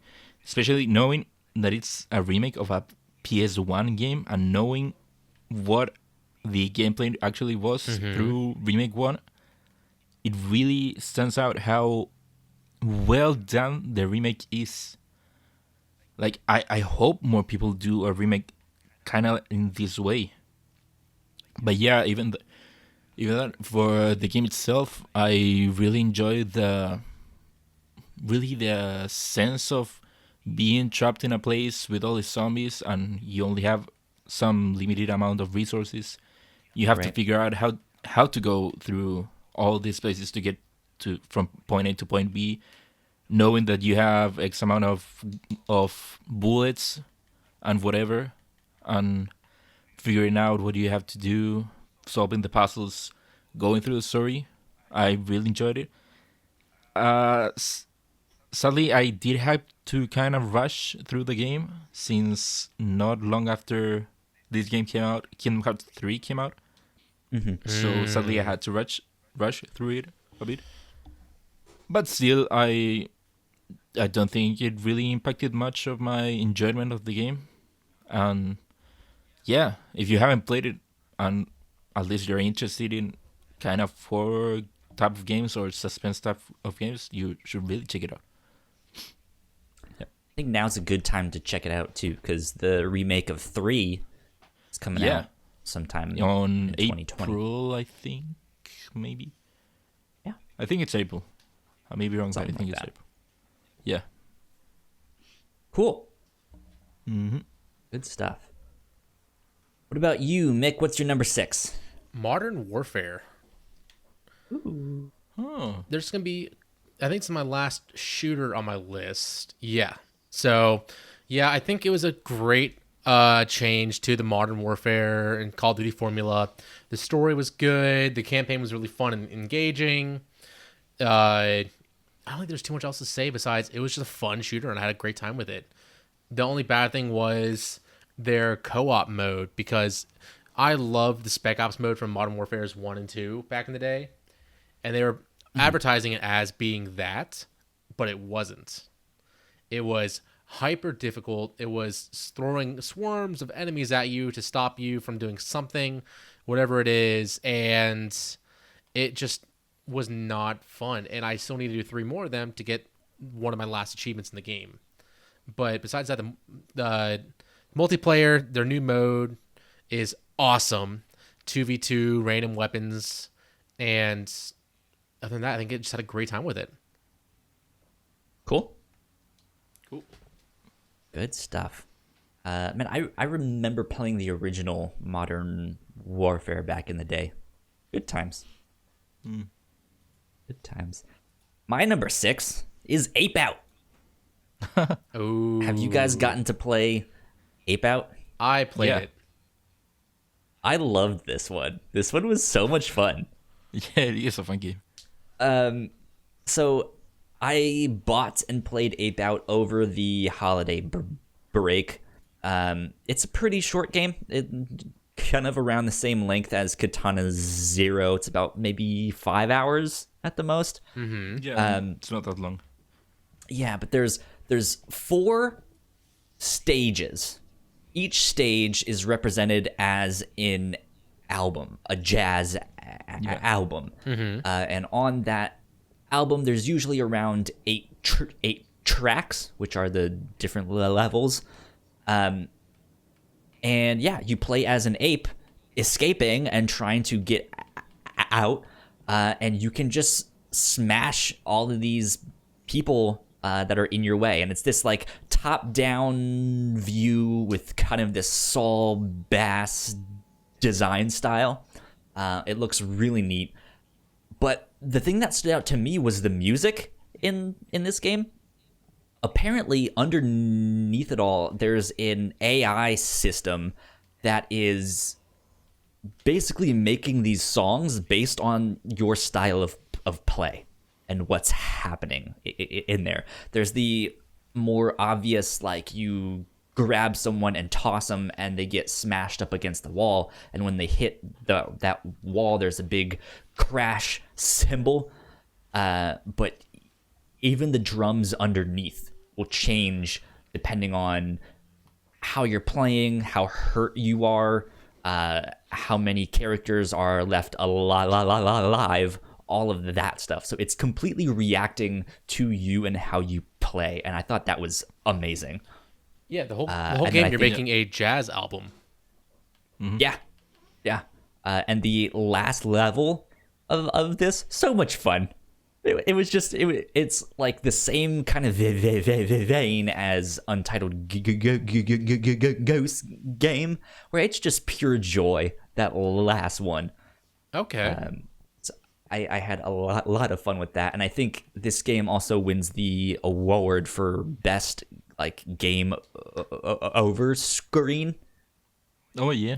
When you die, it has just in big bold text, it says dead, and then it has like a map of the course that you're running through and a white line showing you all the spots that you went, and I thought that was neat. I wish on the game over screen too, it like played your soundtrack for the level. Besides when you beat it, it like played it when you die, and then it has like the messing up sound when you die. Just that little more flair to it. And I haven't explored the end game stuff, but it unlocks a new mode once you beat the game, and some stuff like that. I haven't explored it, but it looks neat. So there we go. Do you guys want to take a break real fast and come back and do our top 5, or are we good to go? Can we keep trucking along? I'm good. I'm good. Okay. We will keep trucking along then. Ignacio. Yeah. What's your number 5? Number 5. We're down to our top 5. My number 5 game is Death Stranding. Woohoo! And I don't know. Do you have it on your list? I do. Yes, it is. It'll be coming up soon here. Okay, so we can skip it for now. Okay. Mick. Yes. How about you? What is your top 5? Kingdom Hearts 3. Wait, whoa. Number 5? Yeah. I think there are some better games that I enjoyed.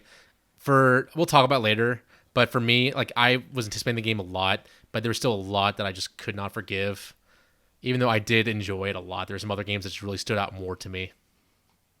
I'm disappointed on you. I'm still fan extraordinaire, though. Don't you worry. Yeah, no, clearly you're not. No. It's in my top 10 list at least. Can't call yourself that now. Okay. I feel attacked. I'll go turn in my Keyblade. Yeah. So Ignacio, I'm assuming that's higher up on the list. Yeah. Were you? We'll get to that. So my number 5. My number 5 was Life is Strange 2. Okay. Is Strange 2. This game I thought was fantastic. I'm a big fan of this series.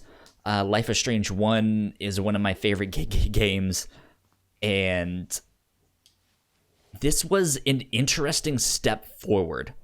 It's the same universe, but it's all new characters, all new location, and it has a really interesting story. It's about these two brothers who are on the run from the cops. There was an incident at their home, and their father died, and they are blamed for the death, even though it was a cop that shot their father. Now the cop is dead.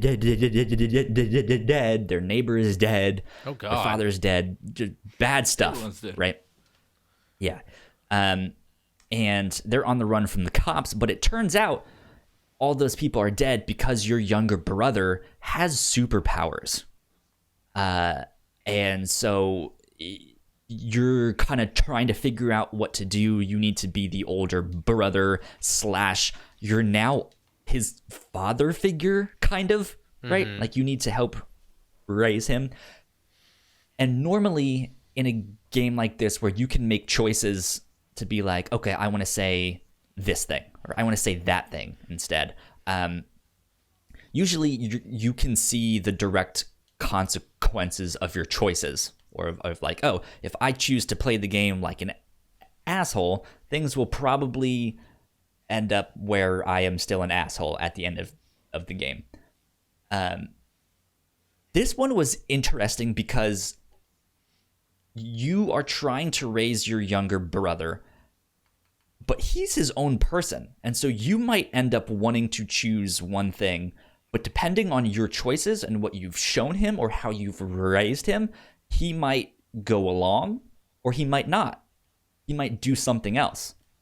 And so it's this whole other idea of like, okay, well, what do I teach him? Do I know how that's going to affect me? No, I don't. How is that going to affect us down the road? And it just adds this other layer to decision making in games that I thought was phenomenal. And the ending that I got, it felt like the rug was pulled from underneath me, but it never felt like I got a bad ending. And looking up some of the other possibilities online, it seems like they all kind of were like that, where there is no right or wrong, or there is no good one, there is no bad one. They all kind of have a little bit of good and bad in them at the same time. Kind of like the Life is Strange 1 ending. Well, Life is Strange 1, it ultimately comes down to one of two choices, where you save the town or you don't. And there's one that's you're probably supposed to do, but you don't have to pick that one, right? This one, I picked a certain ending, and at the last second, something else happened. And I was just like, what? No, that's not what I wanted. Like, oh my God. But then it also turned out fine. Not in the way I wanted it to, but it was just like, all right, well, I didn't feel like I got a bad ending, but it just, it really demonstrated that there was this second layer, this second person that can make his own choices. So I thought that was fantastic. Okay. Go. Ignacio. Yep. Number 4. Number 4, Judgment. I'm surprised this isn't higher for you. Huh? Yeah, well, I have to say that at first I wasn't very high for the game. I wasn't enjoying it much, even for a long time, and I think that's mainly because right before I played Judgment, I had just finished my full playthrough of the whole Yakuza series. I had finished Yakuza 6, I think, maybe the day prior. So for the longest time, I wasn't vibing with the game because I was just like wasn't giving the new cast the fair opportunity. Like I was expecting to have something similar to what I had before with the other characters, and now I just have this new cast, new people that are in the same city and are hearing the same terms. So for the longest time, it wasn't vibing with me, I think because of that. But then as the story progressed and you get to spend more time with these characters, you go through a lot, I started just accepting these characters more. And that made me enjoy more of the story and actually connect with them, and even until the end. I really enjoyed the ending, and I wanted to keep being with these people now. So I think maybe it isn't higher because I wasn't vibing with it at first, but it's this high because by the end, I did manage to connect with these characters and with the story, and I do want to see more from them. Okay. Yeah. Does this game make you more excited or less excited for the new Yakuza game, Yakuza 7, Like a Dragon? Maybe now that had I not played Judgment and maybe had I just jumped into the next Yakuza, I think I probably wouldn't be as accepting as I would be now. I would have probably the same problem as I had with Judgment, only now it's a proper Yakuza game, so maybe it would have been worse. But now, having played Judgment and distancing myself more from the core Yakuza cast, I think now I can give the next Yakuza maybe a more fair try. Sure. Yeah. Sounds good to me. Mm-hmm. Mick, number 4. Control. Control. Anybody else? I have it on my list too. Higher Yes, I have it on my list Yeah. higher up as well. up? Okay. So let's see. Let me write Control down. Control. Go. And then my number 4 was Star Wars Jedi Fallen Order. That's I'm higher assuming up. that's higher up on people's That's list. higher That's on my way list. higher up mine, yeah. Yeah. All right, let me write that down. Jedi Fallen Order. And we will bring it back to Ignacio for your number to 3. me. Number 3 is Control. Control, okay. So Kyle, do you have it higher? Let's see. Let me check my list here. I do, actually. Okay.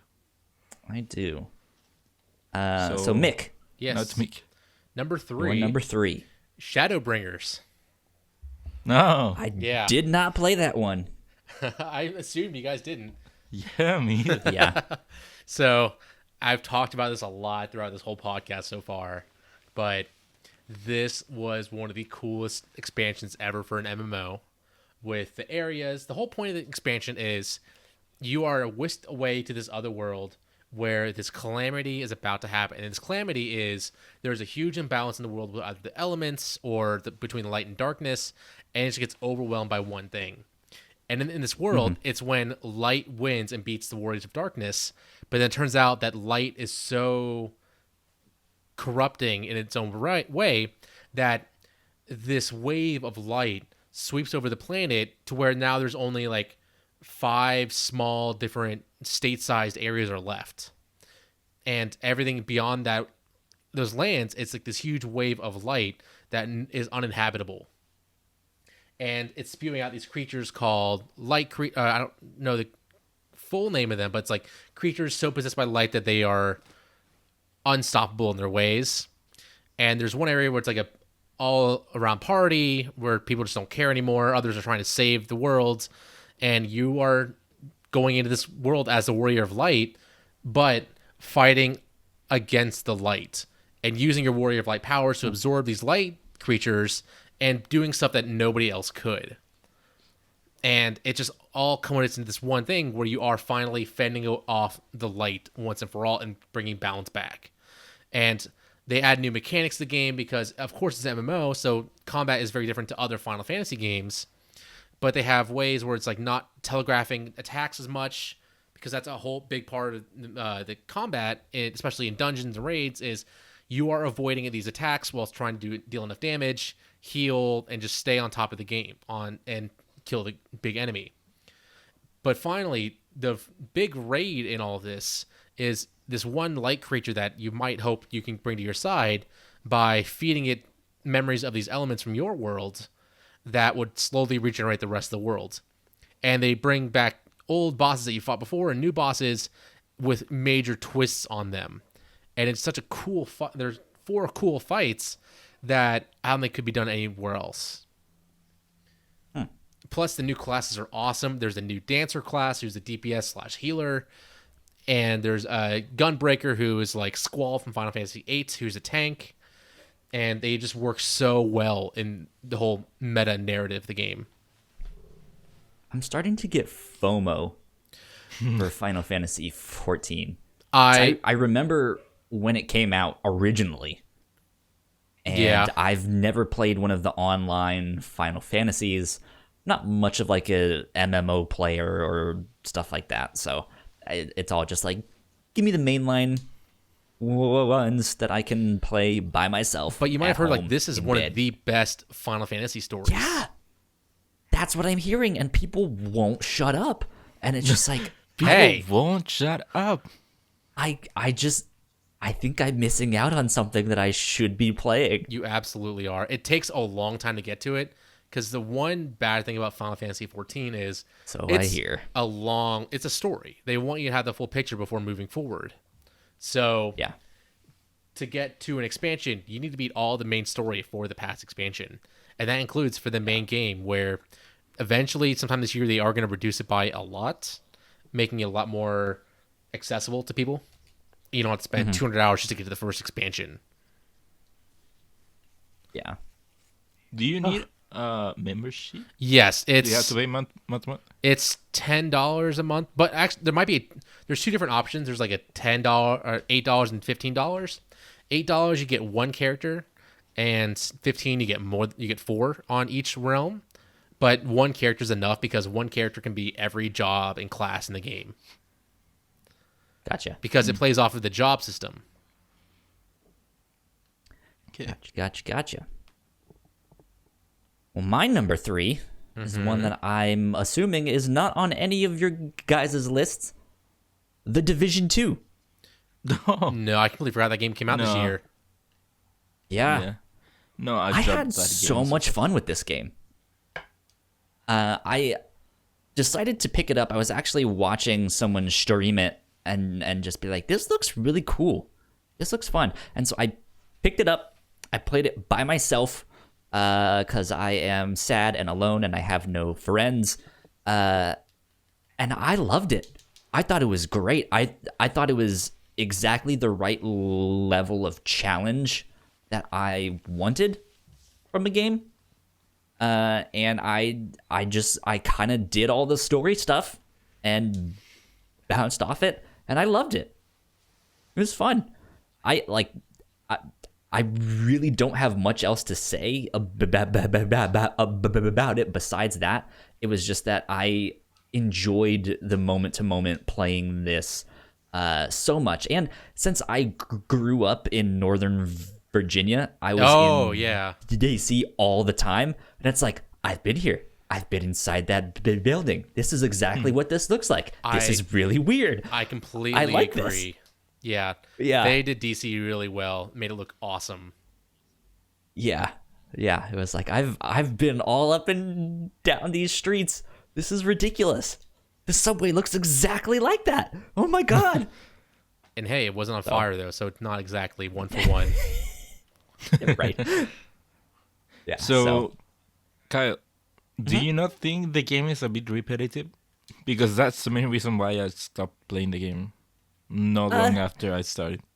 I mean, yeah, it's kind of that typical Ubisoft, like, go into a new area, find that game's version of the tower to unlock all the missions that you need to go do, and then you go do that stuff. And so, I mean, it's pretty repetitive, but the AI in that game is fantastic. It really feels like they upped their game on that stuff. So it felt like a challenge to, by myself, push through all of that, which I liked a lot. So, because this is a game that they want you to squad up with and be like, oh, when there's 3 or 4 of you, you guys can go take back the DC. And I was like, I'm going to do it by myself. I did like how they changed the world after you did certain objectives. So like after you beat certain bosses and got far enough in the game, they added new enemies, they added new more powerful things in the world that just like it changed the difficulty enough to really make it engaging and continue to be engaging even at higher levels. Exactly. Do you want to know a secret? What? Because I played this game by myself, I actually didn't do any of the raids or get the end game when that new enemy type takes over. I just did as much as I could, had fun, and stopped. And I was like, great, this was fun. Okay. I mean, the final dungeon is fun. I'll say that. It's a lot, though. But I mean, if you had fun, that's good. And that's the thing. Like, those raids and those dungeons are designed for you to be there with other people. It would be a nightmare for me to do it by myself. So I was just like, well, I had a great time. Sayonara. So there you go. That was my number 3. Ignacio, number 2. Number 2. Number we can now finally talk about Kingdom Hearts 3. Okay. Meek. Yeah. So, you want to go first since it's your number 2 and it's higher? No, you go first. I want to know why it's not higher for you. I thought it was a very fun game. I thought it was a great follow-up to everything before and tied up a lot of stuff. But so far, so good.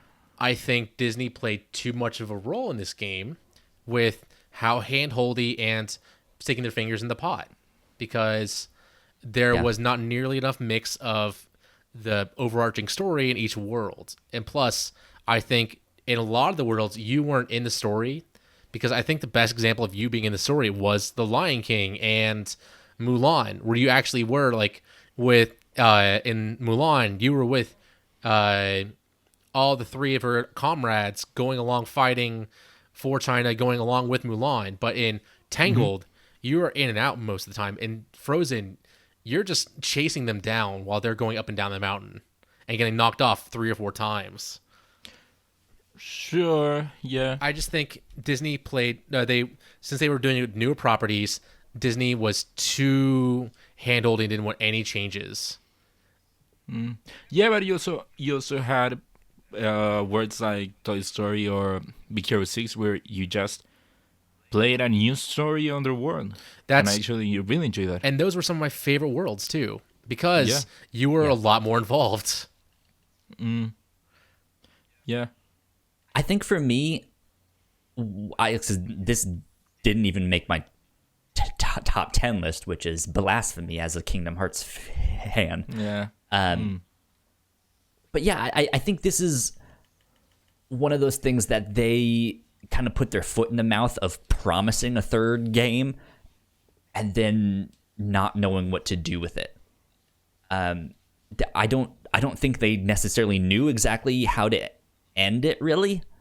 Which, as if you've beaten the game, it's still not really ending. Yeah. And I'm excited for when more of it comes, but it's just I think they're trying to do too many things with this game, and it ends up not really knowing what it wants to be. Yeah. Because if they want this to be a game that is geared towards children, then the story that they've been building up, like, this is a game that was on the PlayStation 2 a long time ago. Like, you're not really doing yourself any favors by re-releasing it. No one really knows what's happening here, except for people like us that have played it since it came out, right? Especially on the Xbox, where nobody could have played it before until 3. Yeah. Yeah. Exactly. And so it just, like, if they wanted to make this really fun RPG with bright colors and great action and all that stuff, and oh look, it's Donald Duck, oh look, it's Big Hero 6 and there's Baymax and stuff like that, like that could be really fun just by itself. Yeah. But then the Kingdom Hearts stuff that was actually like, oh, this is really Kingdom Hearts story and lore and stuff like that, to me was just like, well, this is what I wanted, but it feels very disjointed. So that was me. Yeah, to me, I mean, I don't think it's a perfect game. It just has its problems, some narrative problems, like you said. Yeah, though the Frozen World and the Tangled Worlds, though those are valid complaints. And to be fair, yes, I would have rather have more Square Enix and less Disney, or more Kingdom Hearts and less Disney. But still, I don't think, for me, that doesn't take away from the things I liked from the game. I did enjoy going on an adventure with these characters I've been seeing through all of these games, and I like how they actually tied in all of the other kind of spin-off games into this own game. How they resolved some narrative threads. For example, spoilers, I guess, if you haven't played it. But when they bring back Roxas and Shion, that to me was a great moment for the game. Oh, and they don't get me wrong. I loved the game. I had a lot of fun playing it. I 100%ed it and platinumed it. Yeah. So, like, I had a great time playing it. It's just like there's some things that I think other games had more complete stories and were able to tie things up better in one package compared to Kingdom Hearts. Yeah, I guess to me, those highs were so high for me that the lows didn't take away from it. Cool. Well, it might change. My ranking might change too with the DLC coming out later this month. Sure. Yeah, it does seem to be more of a continuation of that last third, Like, or it's half of the game. It's fixing a lot of the complaints. Like, there's no Final Fantasy representation, so that's being fixed. There's more story. It sounds like they're going to do something like the data organization in Kingdom Hearts 2, which was one of the best parts of that game. Agreed. Yeah. Cool. Let's kick it over to Mick. Number 2. Fallen Order. Oh. Wars I Fallen had Order. a fantastic time with this game.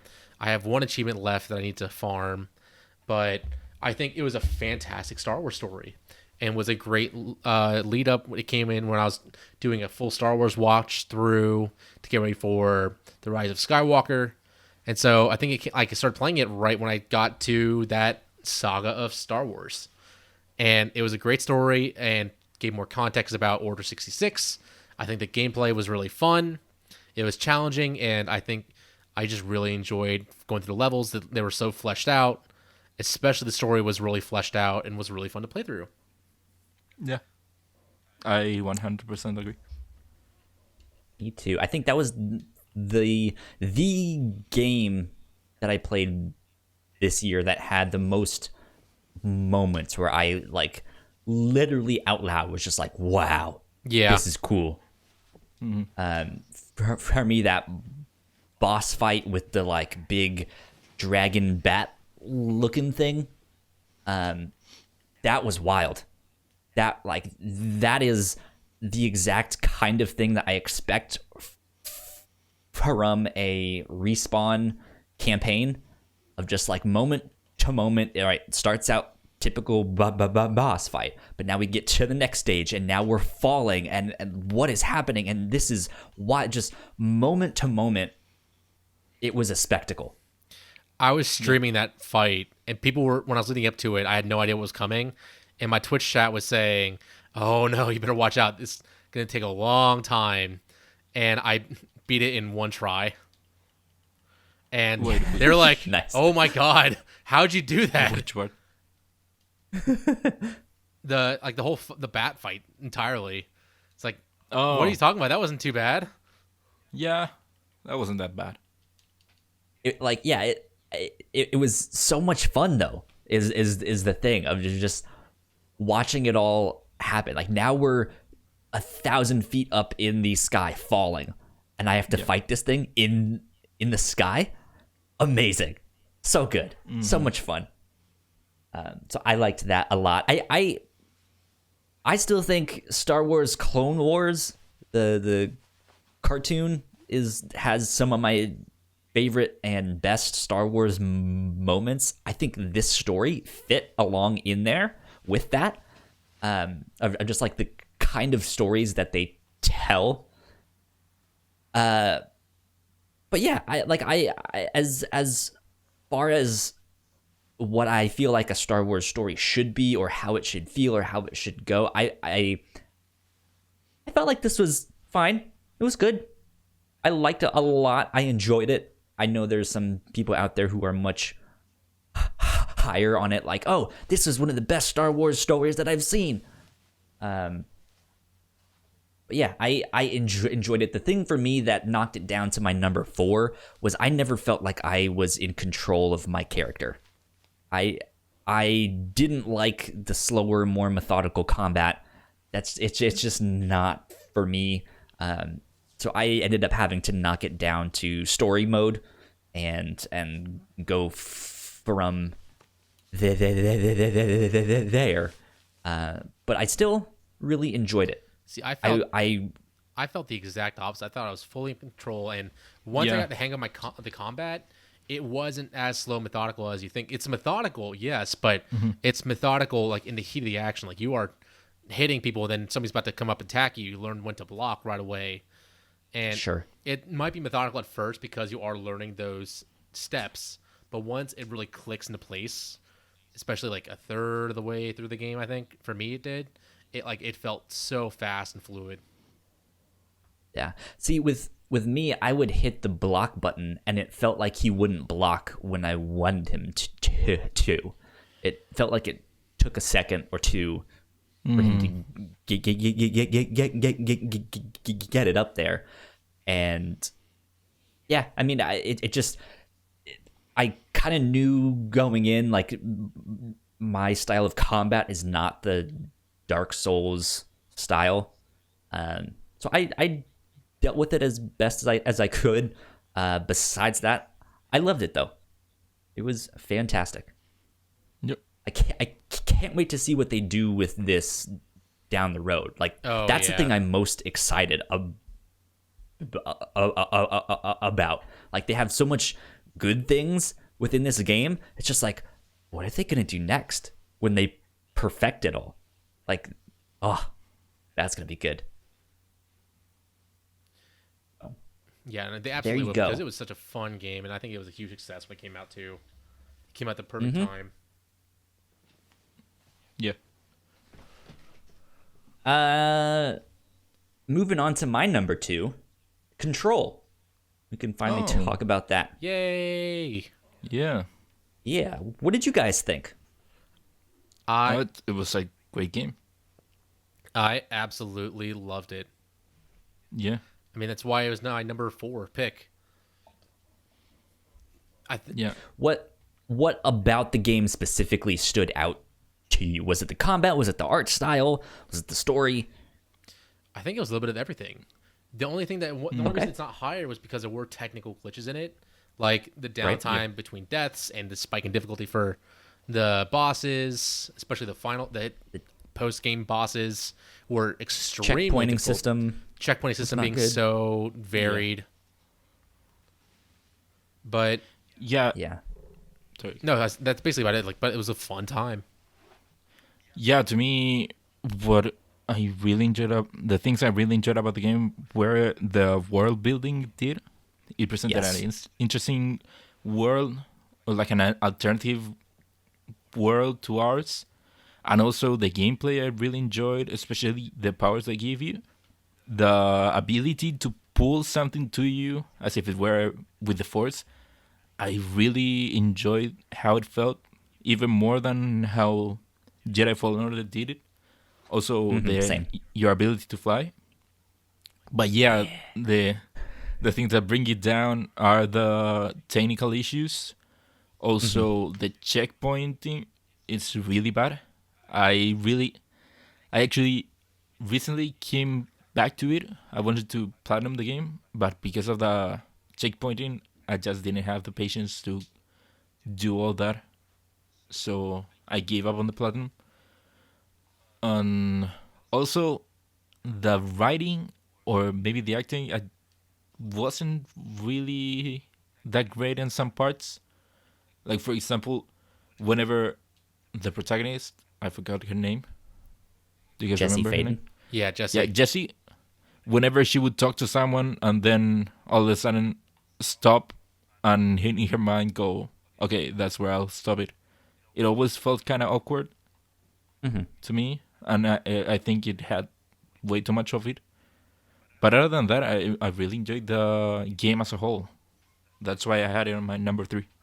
I I heard someone say, and this is he say, she say stuff, so take this with a grain of salt, but I heard someone say when the game came out that it seemed like maybe they had a dialogue option system in the game that didn't make it, and that's why those sequences where it was like it like focused in on her eyes and she had that inner monologue and stuff like that, maybe it felt a little bit disjointed because of that. Yeah. Like they ended up taking something out and then replacing it with something else. Maybe. Who knows? That would make sense with how awkward they tend to be. Yeah. This game was my shit, though. This the atmosphere in this game, they nailed it. The like paranormal bureaucracy that is in this, I want more. Please give me more. Well, we have DLC. It's so good. Yeah. And it just I mean, I don't necessarily feel like the rewards in this game were necessarily super rewarding, but the lore that you picked up, just writing about why they can't take pencils into the meetings, or figuring out that there's a fridge that if you stop looking at it, it will like destroy the universe. There was such like great world building. Fascinating. For a crazy thing too. Like it was all so weird to read about, but it felt so commonplace there that you really felt like it was a fully fleshed out world. Absolutely. That was my number 2, and I did platinum that game. Oh. Yeah. I enjoyed getting that one, so good stuff. Yeah. All right. Number 1. Ignacio, what is your game of the year, your personal game of the year? My personal game of the year of 2019 is Star Wars Jedi Fallen Order. Ooh, okay. Woo! Yeah. Yeah, I didn't talk much when you guys talked about it because I wanted to keep my thoughts for my top one. Okay, so Jedi Fallen Order is really a great game. I really enjoyed. First of all, I enjoyed the gameplay. I didn't have the problem you had, Kyle, with it feeling like with the not feeling Not you had control yeah. of the character. I actually felt quite the opposite. I feel like once you mastered the gameplay, it would just become very fluid to me, going between enemies, and even to the point that even if I heard someone shoot something out of the screen, I knew exactly when to press the block button to deflect it. So that I really enjoyed the gameplay it presented. The story, Cal Kestis might be not that interesting of a character, or maybe not that compelling, but going through that journey and getting to the end, I really connect with him. For sure enjoyed him as a character more towards the end than when you start with him. For sure. Yeah, I think as a Star Wars story, I haven't watched Clone Wars that much, so I only have the movies to compare, but I think it might be my favorite Star Wars story, for sure. Cool. Going through the world, finding all the secrets, finding all these echoes with stories about people that were there. I really enjoyed that.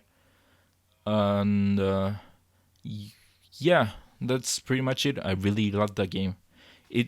I think it might have been the only game this year, other than Kingdom Hearts 3, where I couldn't stop thinking about the game. Like, even when I wasn't playing, I really wanted to keep playing it. Yeah. And this year, I only had that feeling with Kingdom Hearts, other than this. So that's why it's my number 1 game of the year. Good stuff. Yeah. Awesome. Good stuff. Mick. Great stuff. So, What about you? I have a feeling I know what it is. guess. I think it's Sekiro. Yeah, it is. This I game was about to guess. This game came out of nowhere. I bought it because of the Game Awards and getting Game of the Year nominations and wins, and I just had to play it, especially after playing Fallen Order. And Yeah. I am so surprised about how much I'm hooked on it. And I think me not playing Dark Souls or Bloodborne before really has helped, because when looking about it online, people who complain about it the most are the ones who played Dark Souls and Bloodborne, because the combat is nothing like those games. It is all about blocking and being in the combat and being stealthy as well, and not just roll to win and iframes or whatever the hell that is. It's you are going in there with your sword, you are taking enemies out one by one, and then when it's about one or two left, you are going in there and fighting your heart out, blocking their attacks, waiting for them to lose their parry meter so you can get a death blow on them. And let me tell you, this game is gruesome too. Like, death blows are you stabbing your sword in them and blood spraying out. But the way the game progresses too is you have abilities, you have skill trees. You're not just getting attack. You upgrade your stuff, your health and your attack by killing enemies and killing bosses. It's not just through experience points. Through experience points, you're getting special abilities, like you can use somebody's blood as a spray to hide yourself again and get another stealth kill on somebody. And the game teaches you so well all these mechanics, because there's bosses that really hammer home like what you need to do. For the first boss, it's fairly straightforward because it's just teaching you can run and dodge, but also here's grappling points, because you lose your arm in the first 10 minutes of the game and you get this ninja tool that has a grappling hook, and you can get other abilities like throw shurikens with it, pull out an umbrella, throw firecrackers, make it be a flamethrower to kill enemies. And that boss is like, you can use your firecrackers to really whittle down this guy's health or his stamina meter to get a death blow on him. And then another boss later on, Genichiro, is telling you cannot dodge my attacks. You better deflect them, and you better deflect them fast enough, because it's going to take a long time for you to get my health down. But it's not going to take nearly as long for you to get my stamina meter down so you can kill me. And then you learn later on, it's not just about getting stamina kills. It's not also just about getting health kills, because both those lead to a death blow. It's one also affects the other. The higher your health, the faster your stamina regens. So, and also the same for enemies. So you're whittling down their health so you can keep their stamina meter from regenning and being aggressive that way. It all culminates into a fantastic game that is very tough, yes, but when it clicks, it really clicks. And I have like 2 bosses left now. One is the super boss and one is the final boss. And I can't wait to beat them and try and get the endings. Okay. And plus, the story is really good too. It's hard to explain, but it's like a story about how you're trying to stop immortality in the world. Wait, what? Interesting. So you're basically this guardian of this young lord whose blood causes you to not die. Okay. Which is Shadows Die Twice. You have the ability to come back in combat and keep going. But you also learn that you coming back more than once is starting to affect the people around you. Everybody has this disease called dragon rot, and the more you come back, the more you're pulling their life force, making them more susceptible to this disease. And when they do succumb to dragon rot, you are no longer able to do their side quests. It's harder to get help from them, and it's just affecting them more. There's ways to cure it, but that's a limited way. And so you and this young lord who can't get hurt, can't die, and is being chased by these other enemies like Genichiro and other people who are experimenting with trying to get immortality. You both are agreed that enough is enough. You have to end this. And so it's this long quest to cure immortality through this young lord. Interesting. Yeah. I mean, I'll definitely try it out at some point. I would say stick with it if you can. It's definitely tough. Tougher than most games. Tougher than Fallen Order. But I think the parrying system is way better. It teaches you like what the best times are. You learn just by watching enemy swords. You know when to parry. And it really is a fantastic game. A really well-made game. And plus, there's a lot of exploration elements in it too. And side bosses and other bosses are really fleshed out. So yeah. Cool. Cool. Good stuff. My number one is Death Stranding. Okay. I really enjoyed this game. I tried to not get too deep into the conversation as it was coming out, because this was dominating all of the conversations, and I didn't really want to go in like spoiled. I had seen enough to know that like I think I'm gonna like this. And then at one point it got to a bit like, well, I don't know if I'm gonna like this. And then the one thing that got me interested again was the conversation, was this idea that so many people were so conflicted with this game. Some people loved it. Some people thought this was garbage. And it was like, no, there's no way it would be on anyone's top 10 list. And there's some people who was like, this is the best game I've ever played. This is amazing. And I don't know if it was, the best game that's out there or stuff like that. But I think in 2019, this was an experience that I don't think I've ever had before. And I really enjoyed. I remember talking to Ignacio after I had beat the game and basically saying, this is a game that's a giant metaphor for depression. Like, this is the story of Kojima, of what happened when his world was destroyed and he could basically no longer do what he had to do. All of his connections in the industry were basically taken away, and now he has to start from scratch. He has to rebuild all of that. And that, I think, is the kind of personal storytelling that I really want from a game. Like, tell me, what was your journey through that like? That's what I really want to investigate.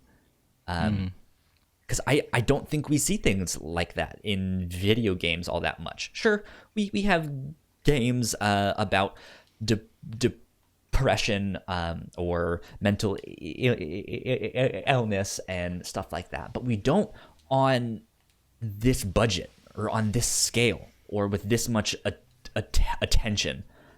And it's interesting to see him tell his story through all of this metaphor, through this dreamlike world, and I was fascinated. Yeah. So I thought it was cathartic to take these long journeys, to listen to the music, to figure out the best way to traverse the land. And I think, like Ignacio mentioned as his favorite mechanic of the year, the social aspects of this game work phenomenally. Like, I think for sure. Even if you don't like this game, you have to at least say, like, yeah, that's kind of cool. Like, that stuff works. Yeah. So, yeah, for me, the reason it's not higher on the list is that I think the gameplay can get in its own way at some point or at several points on the game. But you're right. I think that the type of gameplay the game has, this peculiar type of gameplay, it's just you walking from one point to another carrying all these packages. It does kind of build into this idea of you trying to reconnect other people or even yourself, as you find out later all the problems Sam has in its life and how this journey helps him. And also, traveling by yourself through this kind of like destroyed world, or at points you feel very lonely in your game, but you also feel connected to other people, seeing all these other structures. So that's a very peculiar thing. You feel alone, but you also feel like you're not alone in your journey. So that I think does help into the narrative that it presents. Also, the world it creates, even though at first it kind of seems like it's just random stuff that came from Kojima's mind that you just have to go with. By the end, it all makes sense to you. That's one of the things that had me worried that I wouldn't actually understand everything by the end.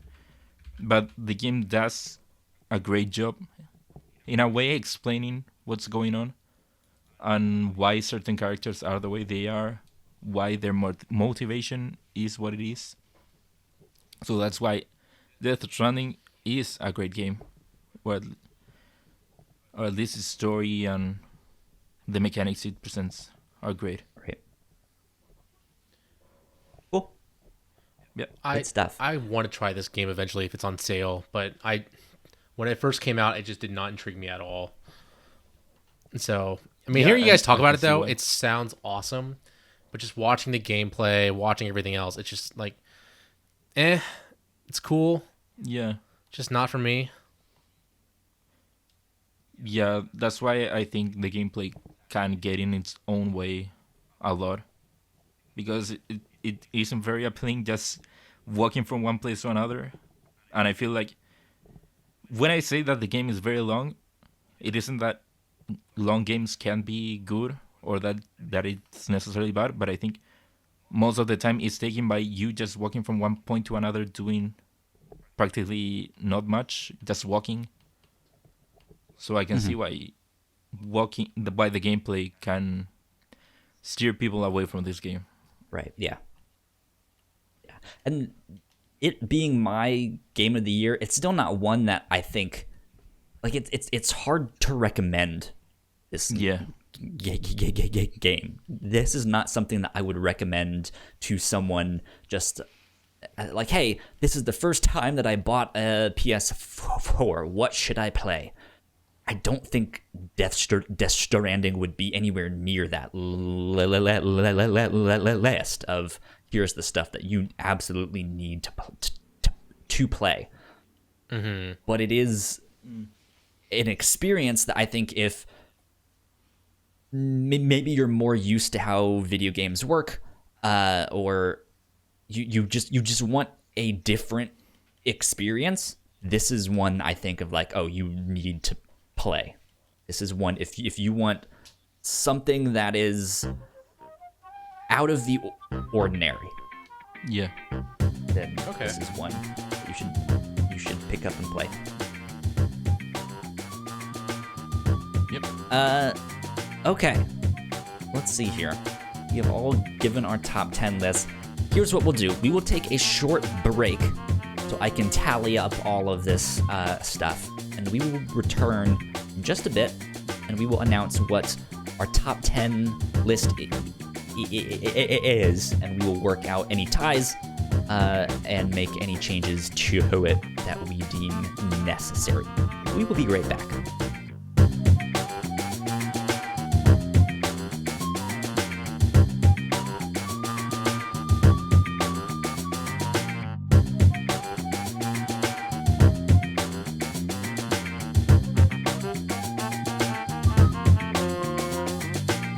What's up, party people? We are back. We have tallied all of the points up. So we have most of our list here, but we have some ties that we need to work out to hammer this thing home. Let's see. Our first tie is in our number 6 spot, and it's between Shadowbringers and The Division 2. Oh, well. This is the first one that I want to talk about. Did either of you play The Division 2? I did. Yes, I played it for like a week or two, and I jumped cool. it. I didn't enjoy it much. Yeah, I thought it was okay, but I think the whole stuff with the Ray being overly difficult was too much of a hindrance, and that's when I fell off of it. Cool. I am willing to concede The Division 2, so it will get bumped down. Okay. Yeah, I think Shadowbringers is like the ultimate culmination and really pushes the MMO market forward. Yeah. Yeah. I'm cool with that. Okay, next tie we need to work out is between Luigi's Mansion and Life is Strange 2. That's a weird one. Yeah, I don't know because I um, wasn't very high on Luigi's Mansion, so I don't know. I didn't play Life is Strange. Well, I think Luigi's Mansion plays better to a mass audience. Mm-hmm.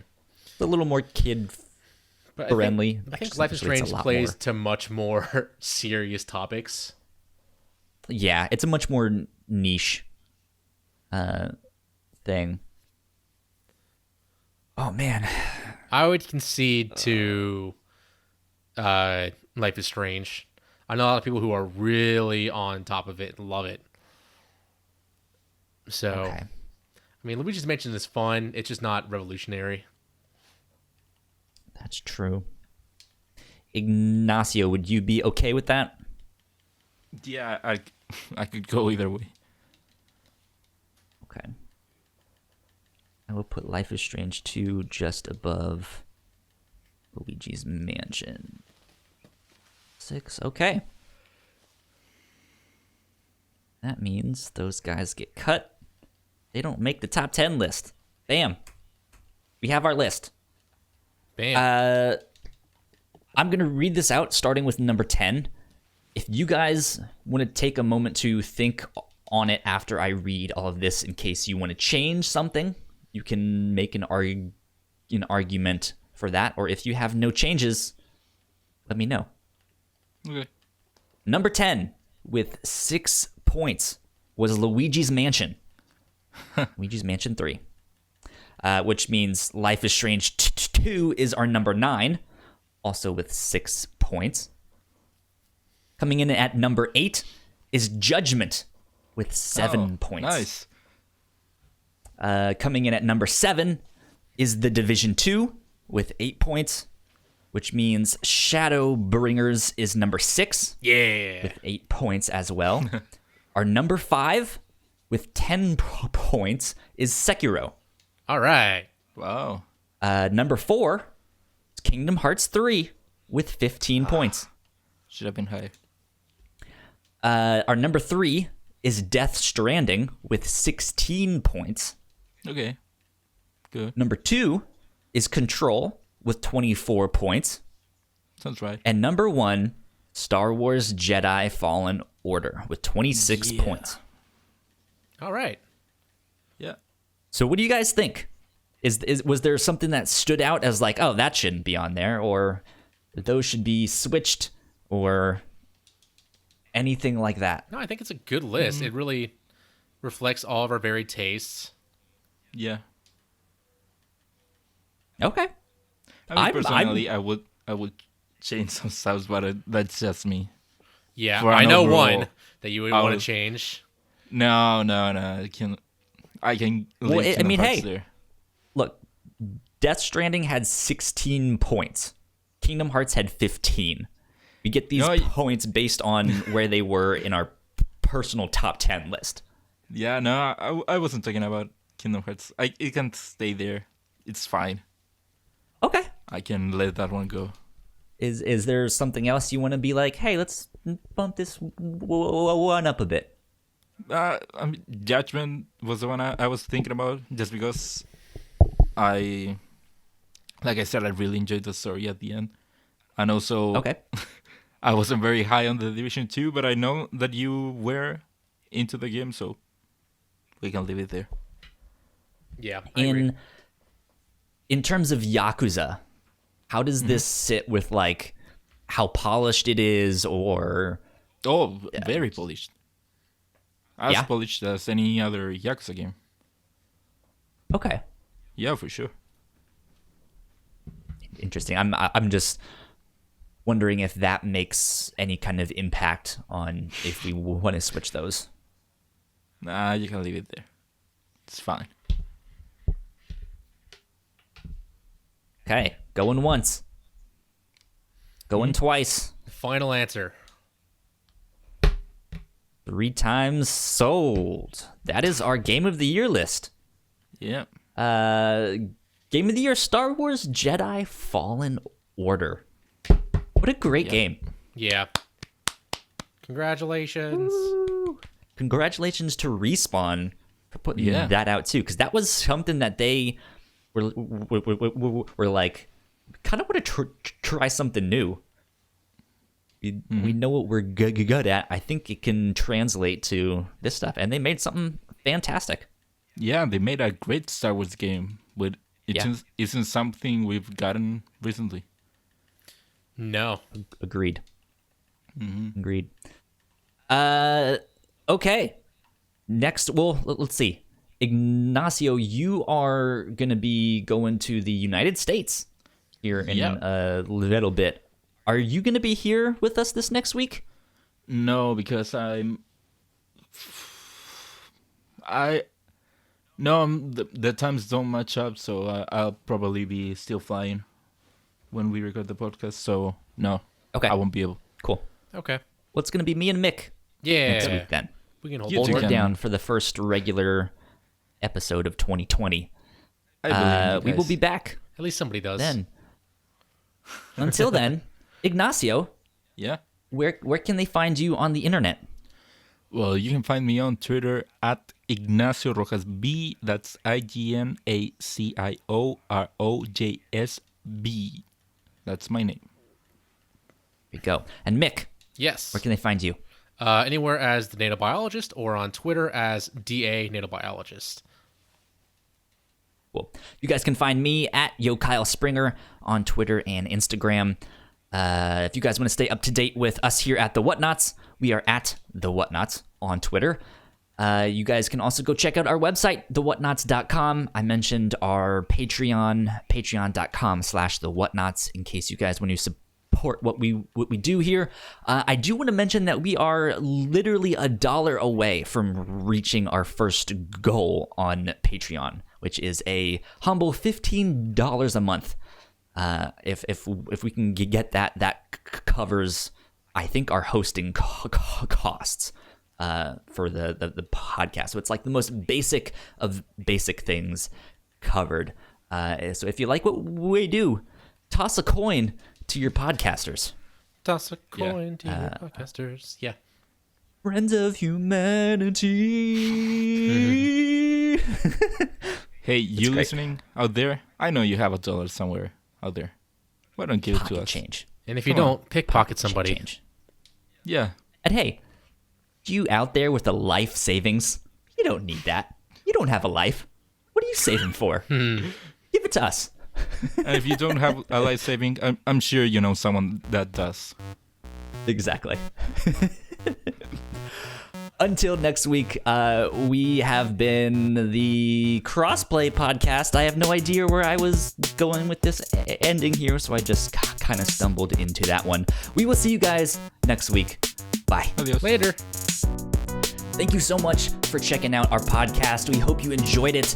If you guys liked our top 10 list, let us know in the comments below. If you guys have a different game of the year, let us know in the comments below as well.